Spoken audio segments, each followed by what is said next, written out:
Hello everyone, welcome back to the channel. I hope you all are doing absolutely well. So guys, in this video we are going to solve complete sample paper of TCS Ignite and Smart Hiring.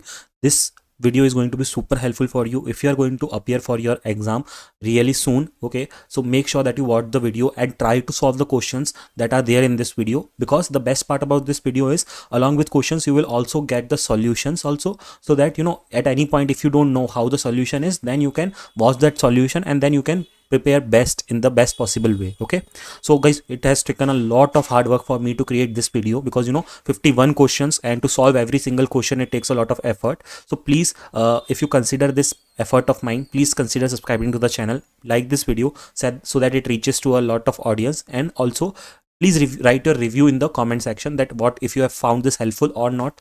Write that. And there are two DIY questions as always by the end of this video. Make sure to attempt that. So I don't want to waste much time. Just that if you are new to the channel, make sure to subscribe to the channel if you haven't done yet, because it is important. And also there is a complete preparation series that is there on the TCS Smart and Ignite prep. Make sure to check that too. Already a lot of videos are posted based on practice questions. This will be also helpful. And this is the smart hiring question paper that I have solved in this video, so just for your knowledge. Okay, so let's now start with our first question and first section. Let's look at this question. So in this question, what we need to do is, let's first read the problem statement. The first and the last sentences S1 and S4 of a passage are given, whereas some sentences S2 and S3 are missing. Identify the alternatives that will meaningfully fill in the blanks against S1 and S2 respectively. Basically what we are told is we have four sentences S1, S2, S3 and S4, and the positions of S1 and S4 are correct. Now we need to select S2 and S3, right? What will come in S2 and S3, and we are given four options. So out of four options we have to select which one will come in S2 and then which one will come in S3, and we are given different options. Okay, so first let's read the statements which are already given, and then we will analyze what will come in S2 and S3. A train journey changed Gandhi's life and eventually the course of history. Okay, then we have sentence 2 and sentence 3, and the final sentences. But I have a first class ticket, Gandhi said. That doesn't matter, replied the conductor. No colors. Okay, so let's see. We have these alternatives. First, let's give these alternatives a read, and then we will see what will come in those sentence 2 and sentence 3. Mahatma Gandhi pushed the Brits out of India with some unorthodox methods that we often take for granted. The conductor insisted Gandhi to move to the third class. It was 1893 late at 9 in South Africa that a barrister named M.K. Gandhi was traveling first class when a white passenger entered the compartment, took one look at him and summoned the conductor. Should he retreat to India or remain in South Africa and fight injustices like the one he has just experienced? See, so guys, in first sentence the correct one that will come will be R. Okay, so here R will come. Why so? Let's read this. See, option R is basically setting the scene. Okay, because when you read statement first, it is saying a train journey changed Gandhi's life and eventually the course of history, right? And then this is setting up the like, what do we say? This is setting up the scene of the paragraph, right? So option R is the correct place in sentence 2, because it is setting the scene by providing essential background details like time and then place and then Gandhi's status, right? So all these things are mentioned there. That is why R will come in the first sentence, and then what will come is in the third sentence will come Q. Okay, so Q, that is the conductor insisted Gandhi to move to the third class. So Q basically is describing the immediate trigger of the dramatic exchange. Basically, see what it is going on is in R. Late night in South Africa, the barrister named M.K. Gandhi was traveling first class when a white passenger entered the compartment, took one look at him and summoned the conductor. See, and where the sentence was ending, like he summoned the conductor. So after the conductor is summoned, what will happen? That should be continued. So this statement is correctly mentioning that. That is why the conductor insisted Gandhi to move to the third class. Okay, so the correct answer that we have got is R and Q. Okay, so which is option number D in our case. So the correct answer for this question is going to be option number D. Okay, so let's now move on to the next question. Let's read this question. Again, we are given four sentences, and the first and fourth sentences are already given. We need to find what will come in sentence number 2 and sentence number 3, and we have four options. Okay, let's first start reading with the sentence 1. Gallon of pergamum was a Greek physician, surgeon, and philosopher in the Roman Empire. And the final sentence is, and yet Galen never conducted anything resembling an experiment. Okay.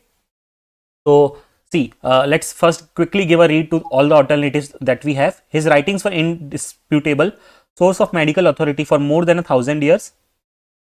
It will be feel made with arrogance, hubris, and sheer lack of scientific rigor. Doubt is no fearful thing, as we'll soon learn. It is in fact what propels science forward. Considering to be one of the most important accomplished of all medical researcher, Galen influenced the development of various scientific disciplines including anatomy, physiology, pathology, pharmacology, and neurology. See, actually what will come in sentence number 2 is option number S. Okay, let's see how. Because for that we have to read first statement again. Galen of Pergamum was a Greek physician, surgeon, and philosopher in the Roman Empire. Considered to be one of the most accomplished of all medical researchers, Galen influenced the development of various scientific disciplines. See, we were talking about Galen, and then the further communication about Galen is only happening, right? That they are still talking about Galen only. So that is the continuation. That is why we have taken S as the sentence number 2. And then what will come in the next sentence is, it will be sentence number P. Okay, let's try to read it. So the sentence of Galen was ending here. Okay, that is, Galen influenced the development of various scientific disciplines including anatomy, physiology, pathology, pharmacology, and neurology. Then we are talking more. Okay, what apart from that he has done. So that is what we are writing. His writings were the indisputable source of medical authority for more than 1,000 years, right? So then that's why the correct answer that will come here will be P. And finally, and yet Galen never conducted anything resembling an experiment. So the correct answer will be sequence S and then sequence sentence number P. So what is the option? So option C is the correct answer for this one. Hope you have understood it. And if you have any doubts, let me know in the comment section. Let's now move on to the next question. So we are given this question. Let's read out the question first. Sentences of a paragraph are given below in jumbled order. Arrange the sentences in the correct order to form a meaningful and coherent paragraph. So we are given 4 sentences. We have to rearrange them to make a meaningful paragraph. Let's try to rearrange the sentences. First, we will give the sentences a read and then we will rearrange them. The first sentence is, Raja was the shoeshine boy. Raja was hardworking and wanted to take care of his family. So after school, he would sit near a cinema hall and polish shoes for a living. He lived with his mother and sister in a small juggi. See, so the first thing is, we are starting to talk about Raja, right? So first sentence will be Raja A. Okay, that is, Raja was a shoeshine boy. Okay, then next sentence that will come will be about where he is living. So he lived with his mother and his sister in a small juggi. Okay, then sentence D will come. Then what will come is sentence B. That is, Raja was hardworking and wanted to take care of his family. Okay, so then the next sentence is sentence number B and then C. Okay, see, the last sentence is, so after school he would sit near a cinema hall and polish the shoes for a living. So this is the correct sentence, that is A, D, B and C. The correct answer is option number A. Basically you have to make the arrangement in such a way that this paragraph is meaningful when we read it. Okay, let's now move on to the next question.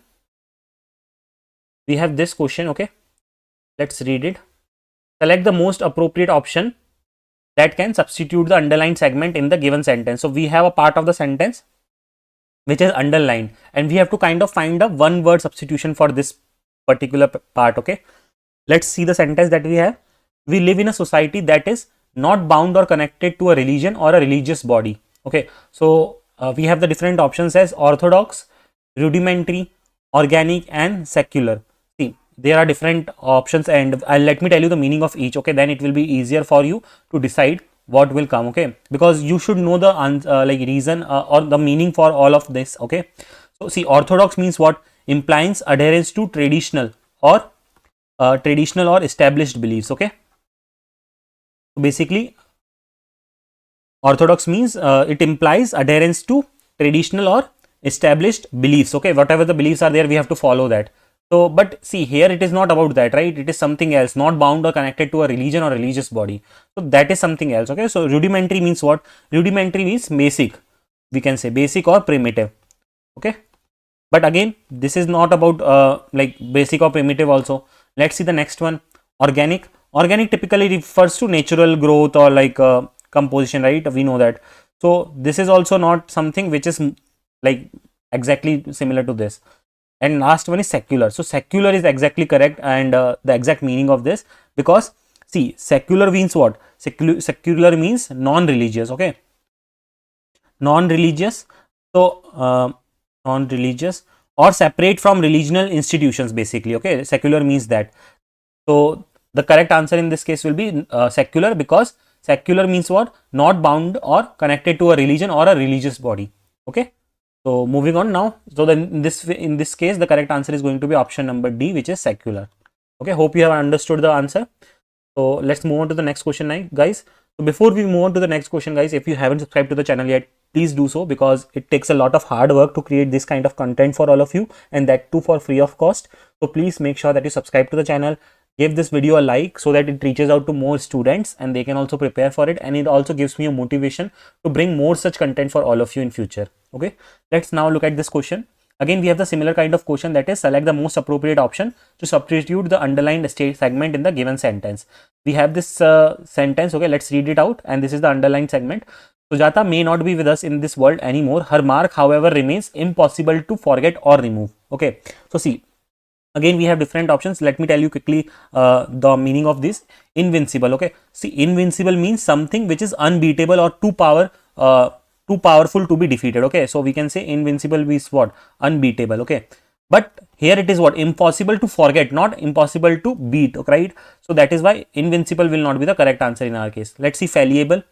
See, fallible means what? Capable of making mistakes. Okay, so capable of making mistakes. Okay, but this is totally not making sense here, right? So this will also not be the correct answer. Next is gullible. Okay, gullible means what? Gullible means what? Gullible means easily, something which is which can be someone which can be easily tricked. Okay, so again this one is also not the correct option. Yes, indelible is the correct answer. Why so? Because indelible is what? Means it is impossible to forget or remove. The exact meaning of this thing is only indelible. Okay, so I hope you understood it. So the correct answer in this case is option number D. See guys, the main thing is whenever these kinds of questions comes and when you are practicing, it is very important that you try to practice these new words, right? Because you never know, it will come anytime handy in your other questions, right? So try to increase your vocabulary as much as possible. Okay, let's now move on to the next question. Select the most appropriate meaning of the underlined idiom. We have this idiom and we have to tell what is the meaning of it. Let's read the sentence. My brother loves Sundays because on that day he can be a couch potato. Okay, what is the idiom that we have? I would say most of us have already heard about it, right? So you can guess it. I would suggest before directly seeing the answers, guys, please pause for a minute and then think of the solution in your mind. You will easily be able to think. If not, if you are not able to think, then you can proceed with the solution. Let's see the options that we have. A person who eats potato. No, this is not the correct answer. A lazy person. Yes. Couch potato is basically what? Couch potato is someone who is very lazy, right? The idiom couch potato is commonly used to describe someone like who is very lazy, typically like spending long hours sitting on the couch, right, without doing any much activity. So it is like not specifically mean someone like who eats potatoes, sleeps all day, or is simply allowed to use the sofa. Thus the most appropriate meaning is a lazy person, because see, these are what? A person who sleeps every day, whole day, right? That is also not making sense. Is allowed to use sofa. These are like very literal meanings, right? A couch potato. See, this is like related to sofa and couch. So someone who does not know might select this one as the answer. Someone who does not know again the meaning of it might select first one as the answer, because you know potatoes is coming. So you have to understand the meanings of the idioms also, and the very commonly or regularly used idioms. Moving on to the next question now again. So we have this question. Let's see first of all this question. Okay, that is select the most appropriate meaning of the underlined idiom. We have this idiom. Okay, let's try to understand the answer for this one. First read the statement or the sentence. She was head and shoulders above the others in her dance performance, and the options are much taller than, far superior than, quite odd form, and very jealous of. So see, these all options are very clear to you, right? So I'm directly going to tell you the correct answer, that is she was far superior than others in her dance performance. So the correct answer in this case is going to be option number B. Okay, so the option number B is the correct answer, because she was superior or good than others, right? So this is the correct answer. Let's move on to the next question, which is the following sentence has been split into 4 segments. Identify the segment that contains a grammatical error. Let's see the segments that we have. It was said that if you yawned beneath the tree, the prat would jump down your throat and ruin your throat and ruin your digestion. Okay, so we have to tell which of the sentence has grammatical error in it. So the options that we have is like, again, the different parts of sentences only are given as the options. The correct answer in this case would be this part. Okay, that is the prat would jumped down. See guys, if you will read properly, you will get to know, okay, in one go only, that there is some problem related to verb form. Okay, that is jumped here. See, it should not be jumped. Let me tell you why.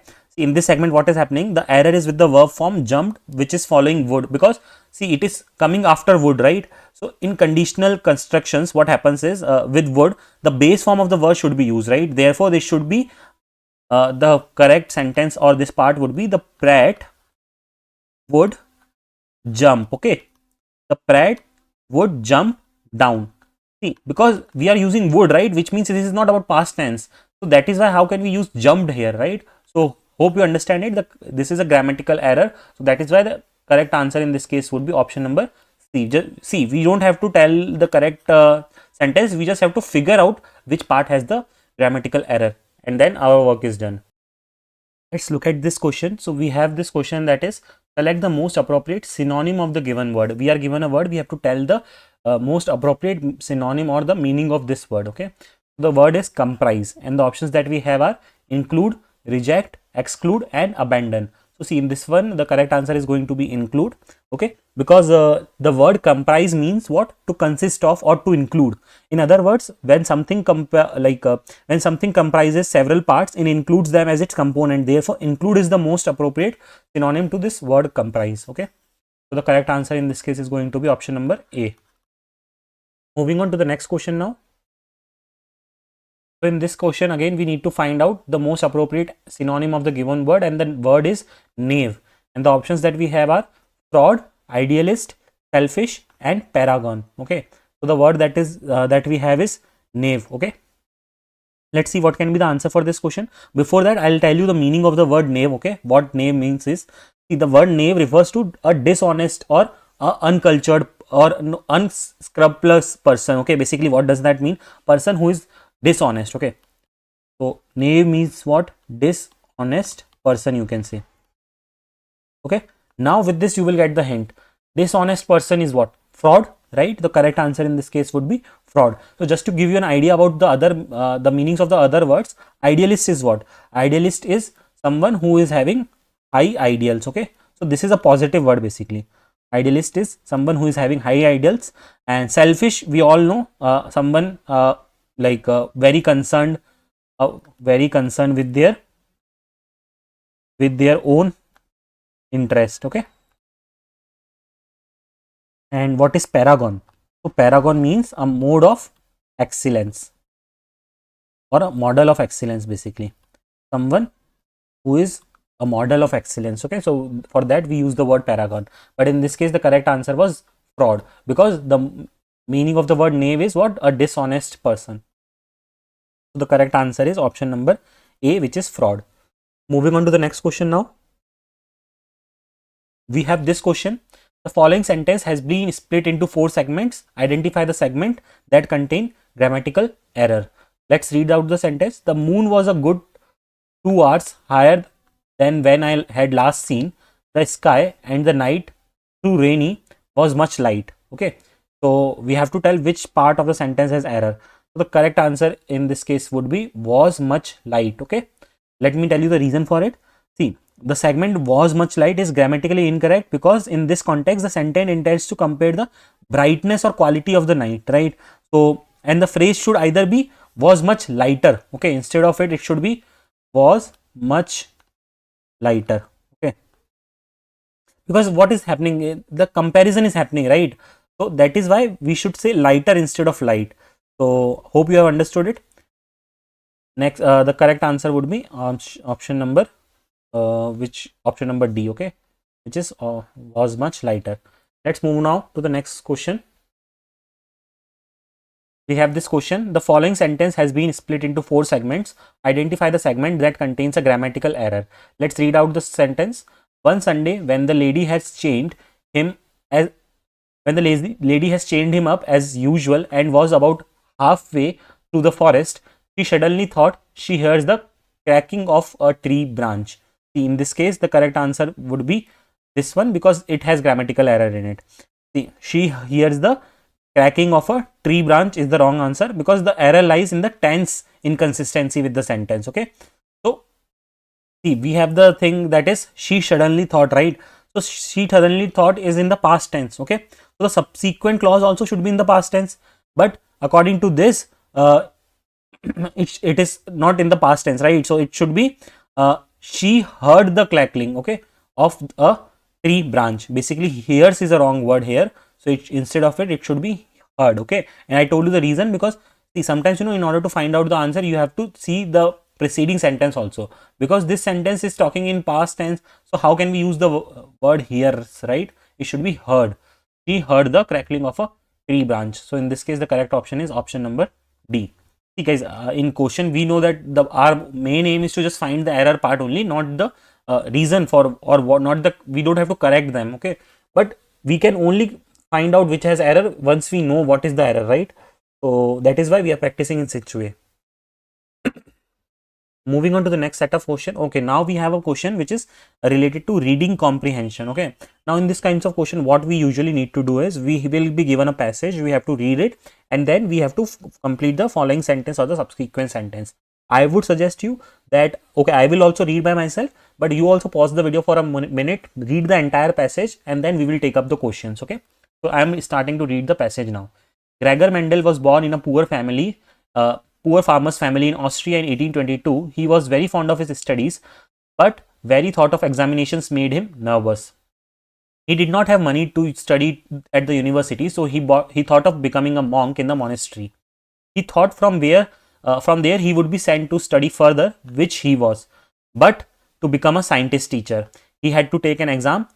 He got so nervous that he kept running away from the exam and keep failing. But he did not stop doing experiments. For 7 years, he did experiments on 28,000 plants in the garden of monastery. He worked hard, collected many observations, and made a new discovery. Something the scientists at that time could not even understand. They understood it many years after his death. When other scientists did such experiments and read what Mendel had already written, what did Mendel find in those plants? He found that the pea plant has some traits which come in pairs. Okay, let's now see the next passage. Like this is the same kind of passage, only the next paragraph of that passage. Like the seed is either rough or smooth, it is either yellow or green, and the height of the plant is either tall or short, nothing in between. The next generation, the children of the plant which has either rough or smooth seeds, will also have seeds which are rough or smooth. There is no seed which is mixed, a bit smooth and a bit rough. He found the same with color. Seeds which are either green or yellow give rise to new seeds which are either green or yellow. The next generation does not have seeds with a mixed new color made from both green and yellow. Mendel showed that in the next generation of pea plants, there will be more plants having yellow seeds. He also showed that the next generation will have more plants with smooth seeds. What a discovery. Okay, so now we have read the complete passage. Now guys, in order to save time in this video, I'm not going to again and again read the passage. I'm just going to tell you the answer, but it should be very clear to you that you might need to read the passage twice or thrice or even 4 times also if required, because you see, for every question you might have to go into the passage and read out that which exact part is talking about this question which is being asked. Okay, but here, in order to save time, I'm just telling you the answers in one go. Okay, let's see the question that we have. Question is which of the following is the most appropriate title of this passage? So see what the passage is talking about. Based on that, we have to suggest a title for this passage. Okay, let's see the options that we have. The color of peace, an amazing discovery, a rare quality, gardening in the monastery. See, so if you guys have also paid it with some attention, you might feel that the correct answer will be option number B. Okay, the correct answer in this case is option B. Let's move on to the next question, which is select the most appropriate antonym of the given word. So we have the given word height. Okay, and then we have to tell the antonym of it. The options that we have are length, stature, depth, and figure. So see guys, in this case, even though I would suggest that, I would say that this question is not even related to passage. Even if this is a like separate question that is given to you individually also you can figure out, right, the correct answer. The correct answer in this case is going to be depth, which is going to be option number C. Moving on to the next questions based on this passage only. Okay, so the question is, select the most appropriate synonym of the given word. The given word that we have is traits. The options are actions, qualities, components and routines. So the correct answer in this case is going to be qualities. Okay, traits means qualities, that is why we are selecting this word. And just to tell you what other words means, actions means actions implies things that someone does. Okay, and components means what? Components, it refers to the parts of a whole thing, right? And routines means what? Routine pertains to the habitual actions. Okay, so these are very pretty basic words, so you also can like guess the correct answer in that case. Let's see the next question that we have based on the passage. Why did Mendel join a monastery? The options are because he was interested in religion, because he was too nervous to pass the exam, because he wanted to continue his experiments there, because he didn't have money to study further. See, like if you have read the passage, the correct answer is because he did not have money to study further. Okay, it was there in the first paragraph itself on line number 2 or 3 if you have noticed it correctly. The correct answer for this is going to be option number D, which is because he didn't have money to study further, he joined the monastery. Okay, the next question is, select the statement which is not correct. Okay, just make sure that you are selecting a statement which is not correct from the passage. Let's read the statements that we have. Mendel conducted experiments for 7 years on 28,000 plants. Okay, Mendel found that every pea has seeds which are either smooth or rough. Mendel found that the seeds of the next generation are in mixed new shades. And the option D is Mendel found that the seeds of the next generation are rough or smooth. So see, if you have also read the passage correctly, we have seen that he already, like he told at many places that the traits of the seeds is going to be either one, okay, either rough or smooth, or one color, okay, either green or yellow. So this option C is a contradictory statement which is wrong in this case. If you read this again, Mendel found that the seeds of the next generation are in mixed new shades. This is totally wrong. He never said that, right? He told that seeds will have only one color, either green or either yellow. And at one point he also told that there will be more yellow that we will be able to see, okay, in future. But so the correct answer is option C. Basically, he never said that there will be mixed shades. Okay, instead he said the other thing, that there will be no mixed shades. Okay, so the correct answer in this case is option number C. Let's look at this question. So we have a equation and we need to solve and find out the value of this. Okay, so let's see how we will solve this. So see, what we will do is I will try to simplify the values. So 11 5 by 7, how can we write it as 11 into 7 plus 5, right? So that will be what? 11 into 7 plus 5 will be 77 plus 5, right? So 77 plus 5 is what? 82 divided by 7. Okay, so I'm simplifying the values and then we will solve it quickly. Again, next value, how can we solve it? 14 into 8, that will be 112. 112 plus 3 is 115. Okay, divided by 14. Now we have simplified these values, right? Now let's see what we need to do further. So we need to solve this one now. Okay, let's try to solve this quickly. How can we solve this one now? Okay, so in order to solve this, what I will do is I will do 82 by 7 into 2 and into 2 both in numerator and denominator. Okay, so and minus 115 by 4 here. So when I do this, what I will get is 82 into 2 is 164 divided by 14 minus 115 divided by 14. See, now our new denominator is same, so it will be easy for us to solve, right? So 164 minus 15 is what? 49 by 15, right? 49 by 15 we have got. And when you solve, sorry, not 49 by 15 but 49 by 14, when you solve this one, you will it will get cut off, okay, by 7. So we will get 7 by 2. So we have simplified this first part. Okay, now let's use the second part and solve it. So we have the second part as 5 by 8 minus 19 by 56. So in order to solve it, again what I will do, I will multiply this one. Okay, that is with 7, 8 multiplied by 7 minus 19 by 56. So 5 multiplied by 7 is what? 35 divided by 56, and here also in the denominator 56 will be there, so I am writing it commonly. Okay, so 35 minus 19 is 16. Okay, then 16 by 56 here we will have. So again we can cut this by 8. So 8 2s are 16 and 8 7s are 7. Okay, so when you will solve it further, you will get this equation. Now I am writing the complete equation here. So this first part Okay, this much is what? 7 by 2, right? And this much is what? 2 by 7, right? Multiplied by 2 by 7. Okay, and then we have the remaining part of 0.75. So if you see this, this will be what? 7 by 7 and 2 by 2, this will be 1, right? So what we got it? 1 of 0.75. And off means what? I hope you are aware, off means multiplication. Okay, so 1 into 0.75. So the final answer for this will be 0.75. So see guys, like when I was explaining, this was tough, but when you try to solve on your own, you can do it very quickly. Okay, if you have the good practice of solving question. So the correct answer in this case is going to be option number D, that is 0.75. Let's move on to the next question now. Let's look at this question. So we have this question. What it is asking is, which symbol among the expanded form of acronym BODMAS should replace hash in the given expression? So we have an expression like this, okay, and here we are given a symbol hash. Now we have to tell whether hash should be a multiplication sign or a division sign, a subtraction sign or a addition sign. Okay, so see guys, in order to solve this question, I would say like you don't have to simplify this equation, because you know simplifying won't help. Okay, understand this one first. So let us consider this one, that this much part, okay, like from here till here, okay, that is this whole part, we can say it as some value. Okay, we don't know what value, but we are like now right now naming it as some value, and then there is this hashtag, right, and then our value which is 0.09 bar, right, and then minus 1 is equals to minus 1. So we have simplified it equation in our for our simplicity and written in this way.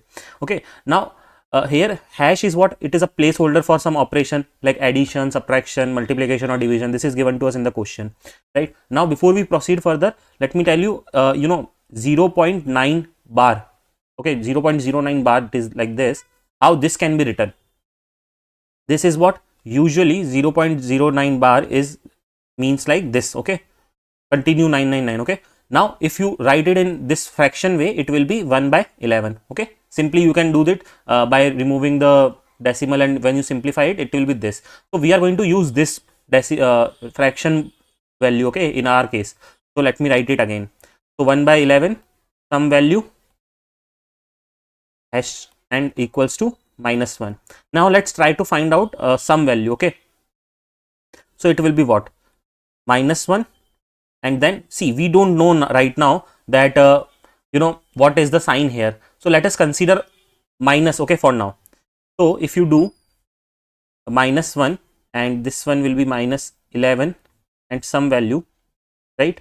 So how much it will come? Minus 1 plus 1 by 11, right? This one will come here, right? If you see, minus 1 is here and then this one will go there. So this will be, if you solve it, it will be minus 11 by 11 plus 1 by 11, which is going to be minus 10 by 11. Okay, now this means that first part of the expression is what? Minus 10 by 11 and subtracting. So let's try to put this value now in our equation. Okay, minus 10 by 11 and minus 1 by 11. This will be equals to minus 1, right? Why so? Because see, minus 10 minus 11 will get added, so it will be minus 11 by 11 and this is minus 1. So when we have found out the value of some value to this one, this equation is actually satisfying, which means it is correct, right? So that is why the answer of this case is subtraction only. Okay, because see, we have assumed the value has to be minus, and what is the value of some value that we have got? When we are putting that in the equation, we are getting the actual final equation to be true, right? In the same way, why other options are not the correct one, let me tell you. See, if addition we have got it, okay, and if we have added, okay, like 1 by 11 here, instead of minus, if we would have done plus, then it would have become more than minus 1. Okay, the final answer would have become more than minus 1. So that is why like if it was be like this, so our thing will be what? Minus 9 by 11, which is not satisfying the equation, right? And in the same case with multiplication or division also, they would also not correctly adjust the value to result in minus 1. That is why our final conclusion is that the only operation that is making the whole expression equals to minus 1 is what? Subtraction. Okay, so in this way we have to solve this equation. Let's look at this question. So we have the question as, the average age of class of 20 students is 15 years. If the age of teacher is included, which is 30 years, what is the new average age? Okay, so see, let's see how can we solve these kinds of problems. First of all, what we need to find is new average age, right? So before that, let's first see what is the total age. Okay, so total age can be written as average age, okay, plus multiplied by number of students. Okay, so now let's find the total age. So average age that is given to us is what? 15 years. See, the average age of class of 20 students is 15 years. So we will write the value of average age here. Then the number of students is how much? The number of students is 20, right? Now 15 into 20 is 300. So total age we can say is 300 years. Okay. One more thing that is given to us is age of the teacher is included, which is 30 years. So teacher's age is what? Teacher's age is 30. Okay. So the new total age that we will have is what? New total age. See, our previous total age was 300 years, and in that we will add the age of teacher, which will be 30. So our new total age is 330. Now since we have the new total age, we can find out the new average also. So let's try to find the new average. So for new average, what we can do is new average will be is equals to new total age first of all. Okay, and divided by what? Total number of people. Total number of people. This is how we find averages, right? So new total age is what? New total age is 330, and total number of people is how much? See, we were told that in the class of 20 students, previously 20 students are there, but in our new calculation, one more person is added, which is teacher. So we will take the new value as 21 for the total number of students. Okay, when you will divide this, it will come approximately equals to 15.7 years. Okay, so the correct answer in this case is going to be option number B, which is 15.7 years. Hope you understood the logic. If you have any doubts, you can ask in the comment section. Let's now move on to the next question. Let us look at this question that we have. A company sells 100 widgets in a month. If 20% of the widgets are defective, how many defective widgets did the company sell? So see, this is a basic easy question only, guys. Let's try to solve it.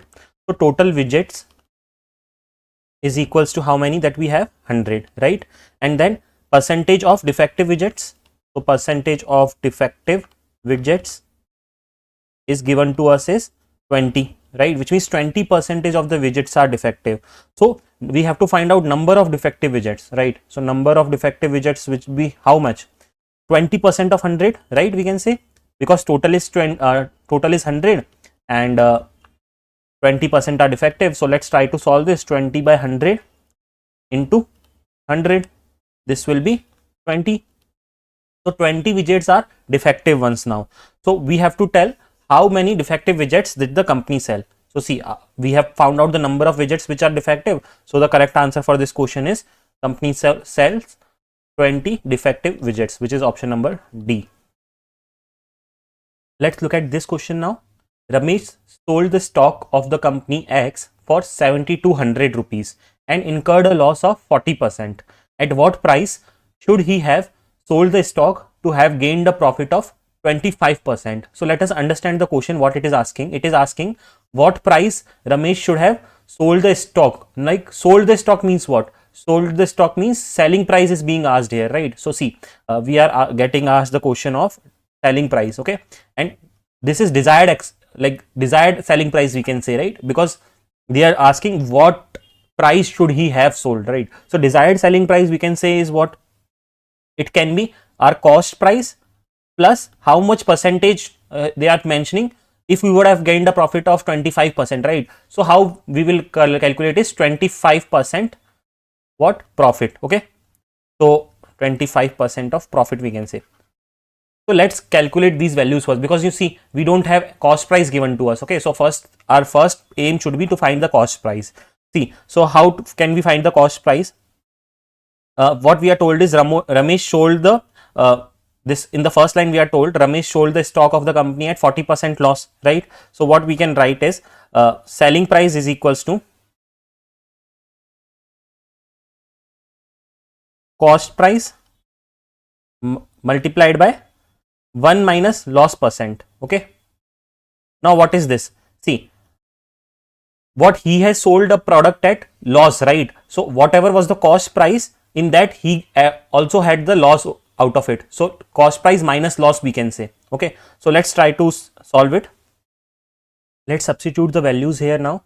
So selling price is how much? 7,200, and then cost price we need to find out, and then 1 minus loss percentage. So 1 minus loss percent is how much? 40%. So 40% we can write it as 0.4, right? So now we will solve these values. So cost price is equals to 7200 divided by 1 minus 0.4 is 0.6. Okay, so that we will get it as 12,000. Okay, when you solve it, we will get it as 12,000. So we have found out the value of cost price. So guys, I hope you have understood this part. That is why we are doing 1 minus loss percent. Basically, this is the formula only. Okay, you can say this is the formula. Whenever we have a loss and we have to find the selling price, we calculate it in this way. That is our cost price and how much of the loss that has happened.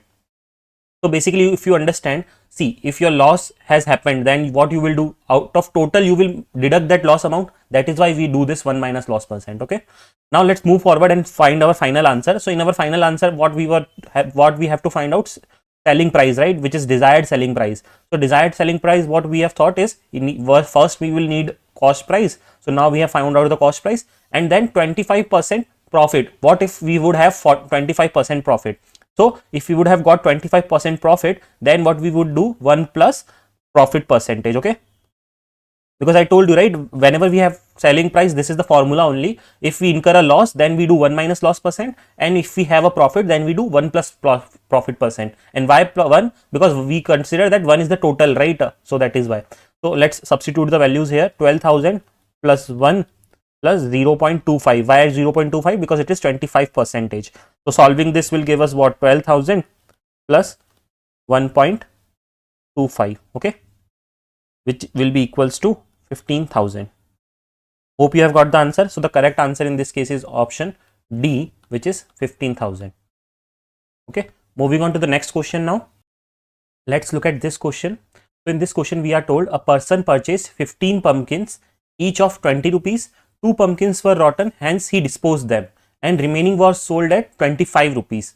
Find the rate of loss or profit. Okay, so we are asked, first of all, we have to check whether he got loss or profit, and then whatever he has, if he has profit, then we have to calculate the profit percent. If he got loss, then we have to calculate the loss percent, and we have different options as profit percentage and loss percentage. So we have to find out. So half of our work will be done if we figure out if he got loss or profit, because then only like rest of the 2 other options will get eliminated. For example, if he got profit, then the loss options will get eliminated, right?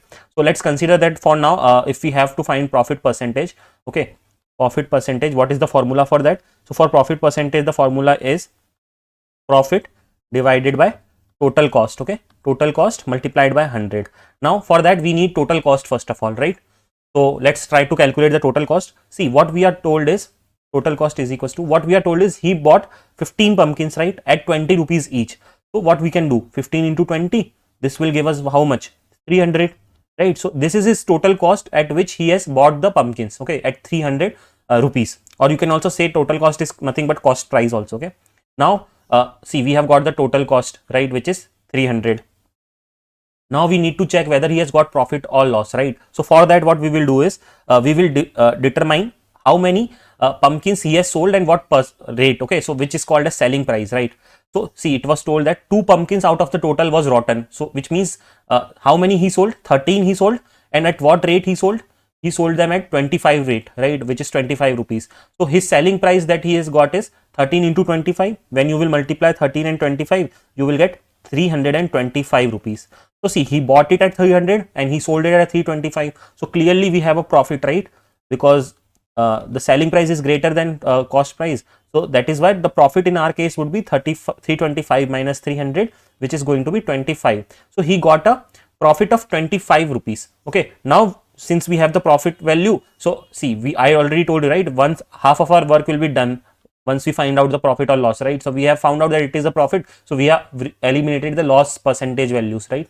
Now we have to find out the profit percentage. So if I put the profit percentage value, profit value here, and then if I'll solve it, what we get? These 0 will get cancelled out, and then we will have 25 by 3, and then this is the percentage, right? So let's see if we have that option. Yes, we do have first option as this one, which is 25 by 3 percentage profit he has got. Okay, so the correct answer for this question is option number A. Okay, hope you have understood it. Let's now move on to the next question. Let's look at this question. In this question, we are given that if a company sells a bike with a mark price of 78,000 and gives a discount of 5% on 60,000 and 3% on the remaining amount. Okay, so basically the total amount is divided into two parts and different percentage of discount is given on every part. Okay, then we are asked, then the actual price charged by the company for a bike is how much? Okay, like after selling, what is the actual price? We have to find out that one. So see, we'll note down some data first of all, okay, before solving this question. So see, we are given marked price value. So marked price given is 78,000. Okay, 78,000. What is the next value that is given to us? First portion value is also given to us. So first portion is how much? It is 60,000, right? 60,000. Yes. So remaining portion it is not given, but we can find out remaining portion will be how much. It will be obviously total minus the first portion. So 78,000 minus 60,000. Okay. So I will write 78k minus 60k. That will be how much? 18k, right? So 18,000 is our remaining portion. Now what we need to do is we need to calculate the discounted values. Okay. So I will tell as discount 1. Okay. Discount 1 means what? Discount on the first portion. Okay. Discount on the first portion. So how much discount we have given on the first portion? 5%. Okay. So discount on the first portion will be 5% of 60,000. So 5% we can write it as 5 by 100 divided by 60,000, which will be equals to what? 3,000. Okay. So if you cut this and this, you will get 3,000 as the discount 1. Then what is the discount on second portion? So discount 2 is equals to, we are told 3% discount we have given. So 3% of second portion value, which is 18,000. So this zeros will get cut off and then we will have the value as 540. Okay. So the discount on second portion is this much, which is 540, and the first portion we have found out 3,000. So let's say total discount is how much? Total discount is discount 1 plus discount 2, which is in our case 18k plus no, discount is not 18k, actually discount is 3,000. Let me clarify it. Discount is 3k plus 540. Okay. So 3k plus 540 is how much? 540, right? So this is our total discount. Now we can easily find out. So what we were asked is, what is the actual price charged by the company? So the actual price can be what? Actual price will be marked price minus discount, right? So marked price is 78,000. It was given to us 78,000 minus 3,540. Once you will subtract this, you will get the answer as 74,460, which is option A in our case. Correct answer for this question is option A. Let's now move on to the next question. Let's look at this question that we have. In this question, we are told that if there are 63 liters of milk in a drum with milk to water ratio as 7:9, what is the quantity of water in this mixture? Okay, let's see how to solve these types of questions. First of all, what we are given is a ratio. Okay, 7:9. Now in that you have to understand 7 is what? Milk, and 9 is what? Water. Okay. Now what we are told is, for example, let's consider that we have a ratio. Okay, this is not the actual quantity. So we can mention 7 as 7x and 9 as 9x. Okay, basically x is the liter. So how many liters of milk will be there, right? So that is why we have considered 7x and 9x. Now we are also told one thing, that there is total 63 liters of milk. So what we can write? 7x equals to 63 we can write, because there should be some amount which should be multiplied with 7, which is equals to 63. That is because the total is 63, that is already given to us in the question. So with this equation we can find out the value of x, right? And once we will have the value of x, we will use that to find out water. So see, we have found out the value of x to be 9. So now we are asked the quantity of water. So quantity of water ratio we already have, 9x we can write. So 9 into 9, that is going to be 81 liter. Okay. So the answer is going to be option number C, which is 81 liter. Okay. Hope you have understood it. If you have any doubts, let me know in the question. If you have any doubts, let me know in the comment section. And guys, if you are watching this video and if you have not subscribed to the channel, please make sure to do so, because it takes a lot of hard work to create such content for all of you. Okay, let's now move on to the next question. Let's look at this question. A recipe for a smoothie calls for 1 cup of strawberries for every 2 cups of milk. If you want to make a smoothie using 4 cups of strawberries, then how many cups of milk should you use? So guys, see, first you have to understand what is question based upon. So see, it is told 1 cup of strawberries for every 2 cups of milk, which means this is a ratio based question. Okay, so let's find out what is the ratio. So see, ratio is strawberry I will mark it as S, and milk I will mark it as M. So strawberry is to M is what? 1 strawberry, 1 cup of strawberry with 2 cup of milk. So we can write this as the ratio. Now we are asked a new thing, that is, if you want to make a smoothie of 4 cups of strawberries, then how many cups of milk should you use? So see, in this one we will just simply substitute strawberries to be 4, and then milk we have to find out. So M we will keep it as it is, and then we will solve it. So M will go up, and then it will 4 and 2 will multiply. So we will get 4 into 2 as 8. Okay, so the correct answer in this case would be option number 8. That is 8 cups of milk we need to use in order to calculate the smoothie. So hope you understood it. Let's now move on to the next question.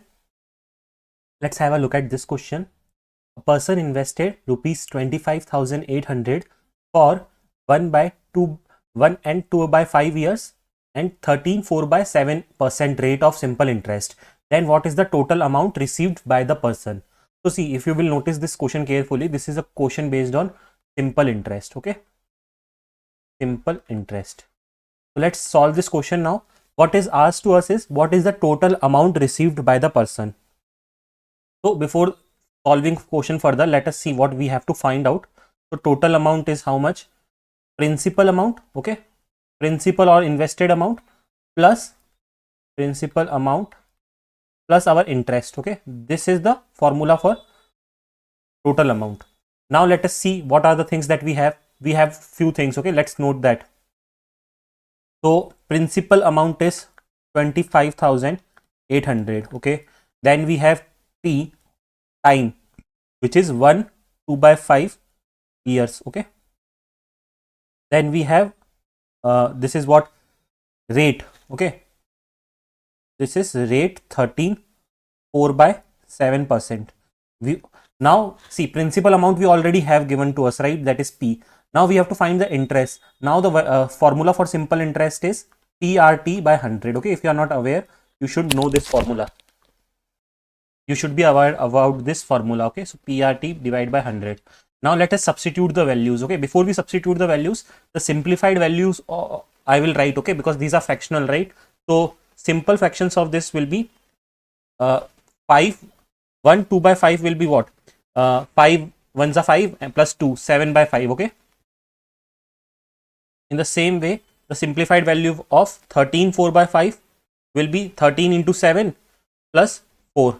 Okay, which will be around 95 by 7. Okay, so 95 by 7, you can calculate it simply. We have done nothing. 13 multiplied by 7 plus 4 we have done, divided by 7. In this way we have simplified the fraction so that we can easily calculate our answer.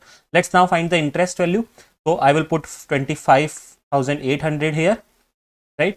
Then multiplied by R value, which is 95 by 7 here, then multiplied by time value, which is 7 by 5. Okay, and whole divided by 100, right? So see, 7 will cut by 7 and 5 ones are 5 and 4 will remain, so it will be 19. So we have the equation as 25,800 multiplied by 19. This will equals to what? 49,200. Okay, so I'm not directly showing you the calculations to save some time here, and then we will divide this by 100. Okay, now when you solve this one, you will get what? 4902. Okay, because these zeros will get cancelled with these zeros. So this is the interest value that we have got. Now we can substitute all the values in our actual formula that we have to find out the total amount. So total amount is what? Principal amount. So our principal amount that is already given to us in the question, which is 25,800 plus interest value, which we have found out, 4902. When you will add this up, what you will get? The total value as 3702. Okay, so the correct answer in this case is going to be option number D, which is 3702. So the correct answer is option number D. Moving on to the next question now. Let's look at this question now. The ratio of compound interest occurred for 2 years and the simple interest occurred for 1 year on the same amount at R% per annum is 2.21. What is the value of R? See guys, it sounds like a very complicated statement. So we will solve it step by step. Okay, basically what is the main question that is asked to us is we need to find the value of R. Okay, and we are given few things like, you know, compound interest, simple interest. So before solving this question, you should know the formulas, okay, of everything. Otherwise you can't solve this question, it will be very complicated. See, I'll write the formulas before we start. So compound interest formula is P plus P into 1 plus R upon 100 square minus P. Okay, where P is the principal, R is the rate. Okay, so this is basically our formula for compound interest, and then I will also write the formula for simple interest also. Simple interest is equals to P R T divided by 100. Okay, where P is the principal, R is rate, and T is time. Okay, now having these formulas, we will start solving things. Okay, so see, in the question what is given to us is compound interest occur for 2 years, which means compound interest for 2 years. Okay, for this we will write down the formula now. So compound interest for 2 years will be how much? Okay, here it is not actually square, it is n. Okay, after substituting it will be square. So P into 1 plus R divided by 100, and then I will substitute the time n value, that is 2 years here. So it will be square minus P. Okay, this is the first thing that we have. Now what we will do is we will start simplifying this one only to reach our, or to find out our R value. Okay, see, so this can be written as how? This same equation, if we simplify it further, we can write something like this. Okay, P I will take common out of both. Okay, because see, P is here also in the first part and in the second part also. So what I have taken is, I have taken P as the common. So 1 plus R divided by 100 square minus 1. Okay, this is what we have got. Now let's simplify it further. This is what? A plus B square. So you should know the formula for A plus B square, which is A square plus B square plus 2AB. Okay, let us do that. So A square is 1, 1 square is 1, and 2AB, which is 2R divided by 100, and B square, which is R square divided by 100, right? And then we have this minus 1 that will stay as it is. Now in this one, what you will notice is 1 and minus 1 will get cancelled, or it will be 0. So remaining is this much. Okay, now let's see what we have. So at this point we have reached, I'm writing this in the simplified form. So we will have P, that is 2R divided by 100 plus R square divided by 10,000. Okay, so this much thing we have it now. Okay, this is what compound interest for 2 years. We have written this. Okay, now according to the problem we are given something. Okay, like the ratio of compound interest and the simple interest. Okay, like basically we are told the ratio of two things, that is compound interest and simple interest, is what? 2.21. So we will use these things now. So compound interest ratio for 2 years and simple interest for 1 year. Okay, so that is why I am writing CI2 and SI1, because time for compound interest is 2 and time for simple interest is 1. So is equals to what? 2.21. This is already given to us. From that only we have taken these things, and now we will start solving these things. Okay, because we have to reach somehow to one point where we get the value of R. Okay, so see, now what I will do is compound interest for 2 years, we have got this value, right? Just now we have solved. So let me write this one now first.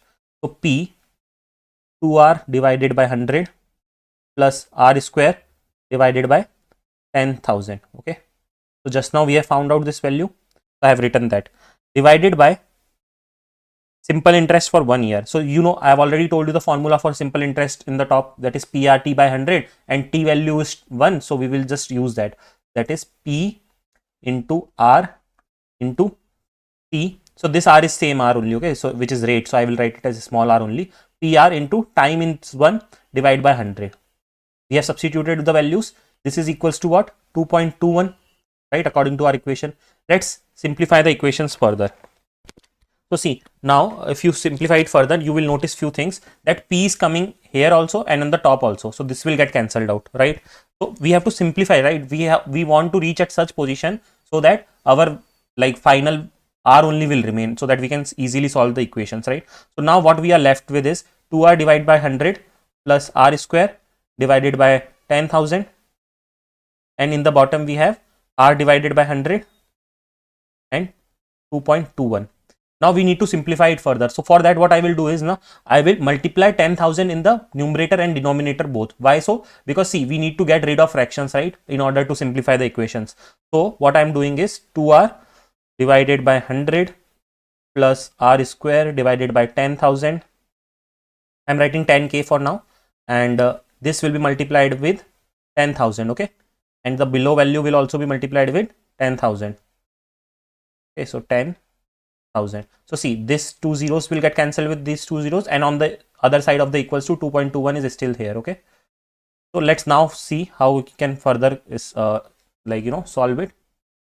See here, 2r divided by 100 multiplied by 10,000. Okay, I'm taking 10,000 and multiplying it individually with both the values, plus r square divided by 10k multiplied by 10k divided by what we got is 100r, right? So see, these two zeros will get cancelled with these two zeros. 10k will totally get cancelled with 10k. We will have 2.21 here, and then now what will be our new equation? Okay, so we have to see that.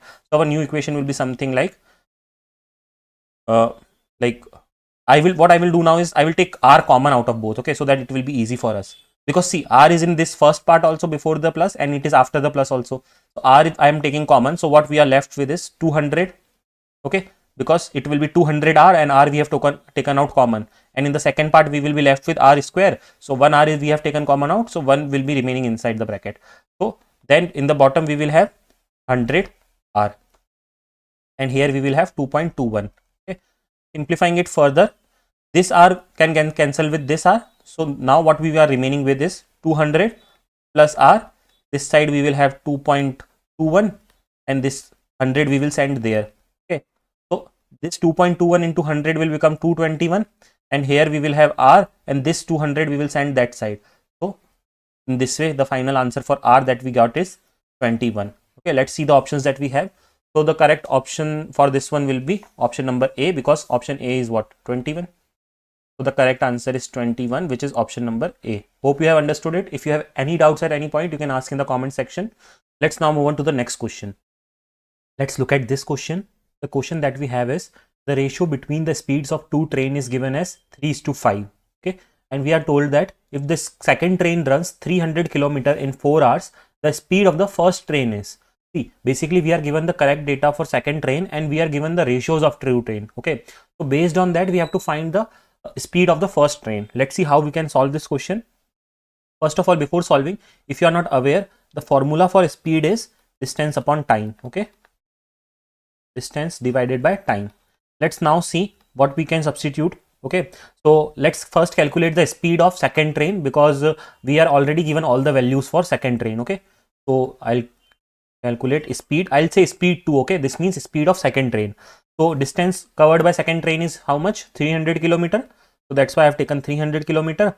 And then time covered by second train is how much? It is 4 hours. Okay, so I will take 4 here. 4 hours. Okay, so when we cancel it, it will become 75. Okay, which is kilometer per hour. So we have found out the speed of second train. Now see, what is the ratio that is given to us? Ratio that is given to us is 3:5. Okay, so what we can say is speed of first train, we can write it as, speed of first train we can write it as 3x, and in the same way speed of second train we can write it as 5x. Okay, so this much we have noted down. Now see, the speed of second train we already have, right? So we can say 5x is equals to 75. Okay, and with this we can find out the value of x, which will be 5 ones are 5, and 2, which is 3. Okay, 2 will go there, sorry, not 3, which is 5 5s are 25. So the x value will be what? 15, right? Now what we can do is we can use this x value to find the speed of first train, right? So the speed of first train, what we have assumed, 3x. So what we will do, 3 into 15, okay, which is going to give us what? 45. So 45 km per hour is our speed of first train. Let's see if we have that option. Option B is the correct option in this case, okay, which is 45. So correct answer for this question is going to be option number B. Let's now move on to the next question. Let's look at this question. So we have this question as 4 women and 3 men can do a piece of work in 20 days, while 2 women and 4 men can do the same piece of work in 30 days. How much time will be taken by 7 women and 9 men to do the same piece of work? So guys, if you notice carefully, we are given two equations. Okay, first one is 4 and 3 men, 4 women and 3 men, and second equation is 2 men and 4 men. And then we are asked one more question based on that one equation. Okay, so see, let's read the question first, what it is asking. So in the last part, it is asking us how much time will be taken by 7 women and 9 men to do the same piece of work. So it is asking time. Okay, so let's write it in this way. Time taken will be how much total work, okay, divided by combined rate of work of how much, 7 women and 9 men. Okay, so this is like, we can say, kind of formula or something we have to find out. So see, before solving anything, let's write down the equations that we are given in the question. So initially, okay, I will denote W for women, okay, and I will use M for men, okay, just to let you know. So because writing again women and men is a bit tougher, right? So see, based on this first equation, that is 4 women and 3 men can do a piece of work in 20 days, we can write this equation, okay, that is total work done, total work is equals to 4 women into 3, sorry, not into, it will be plus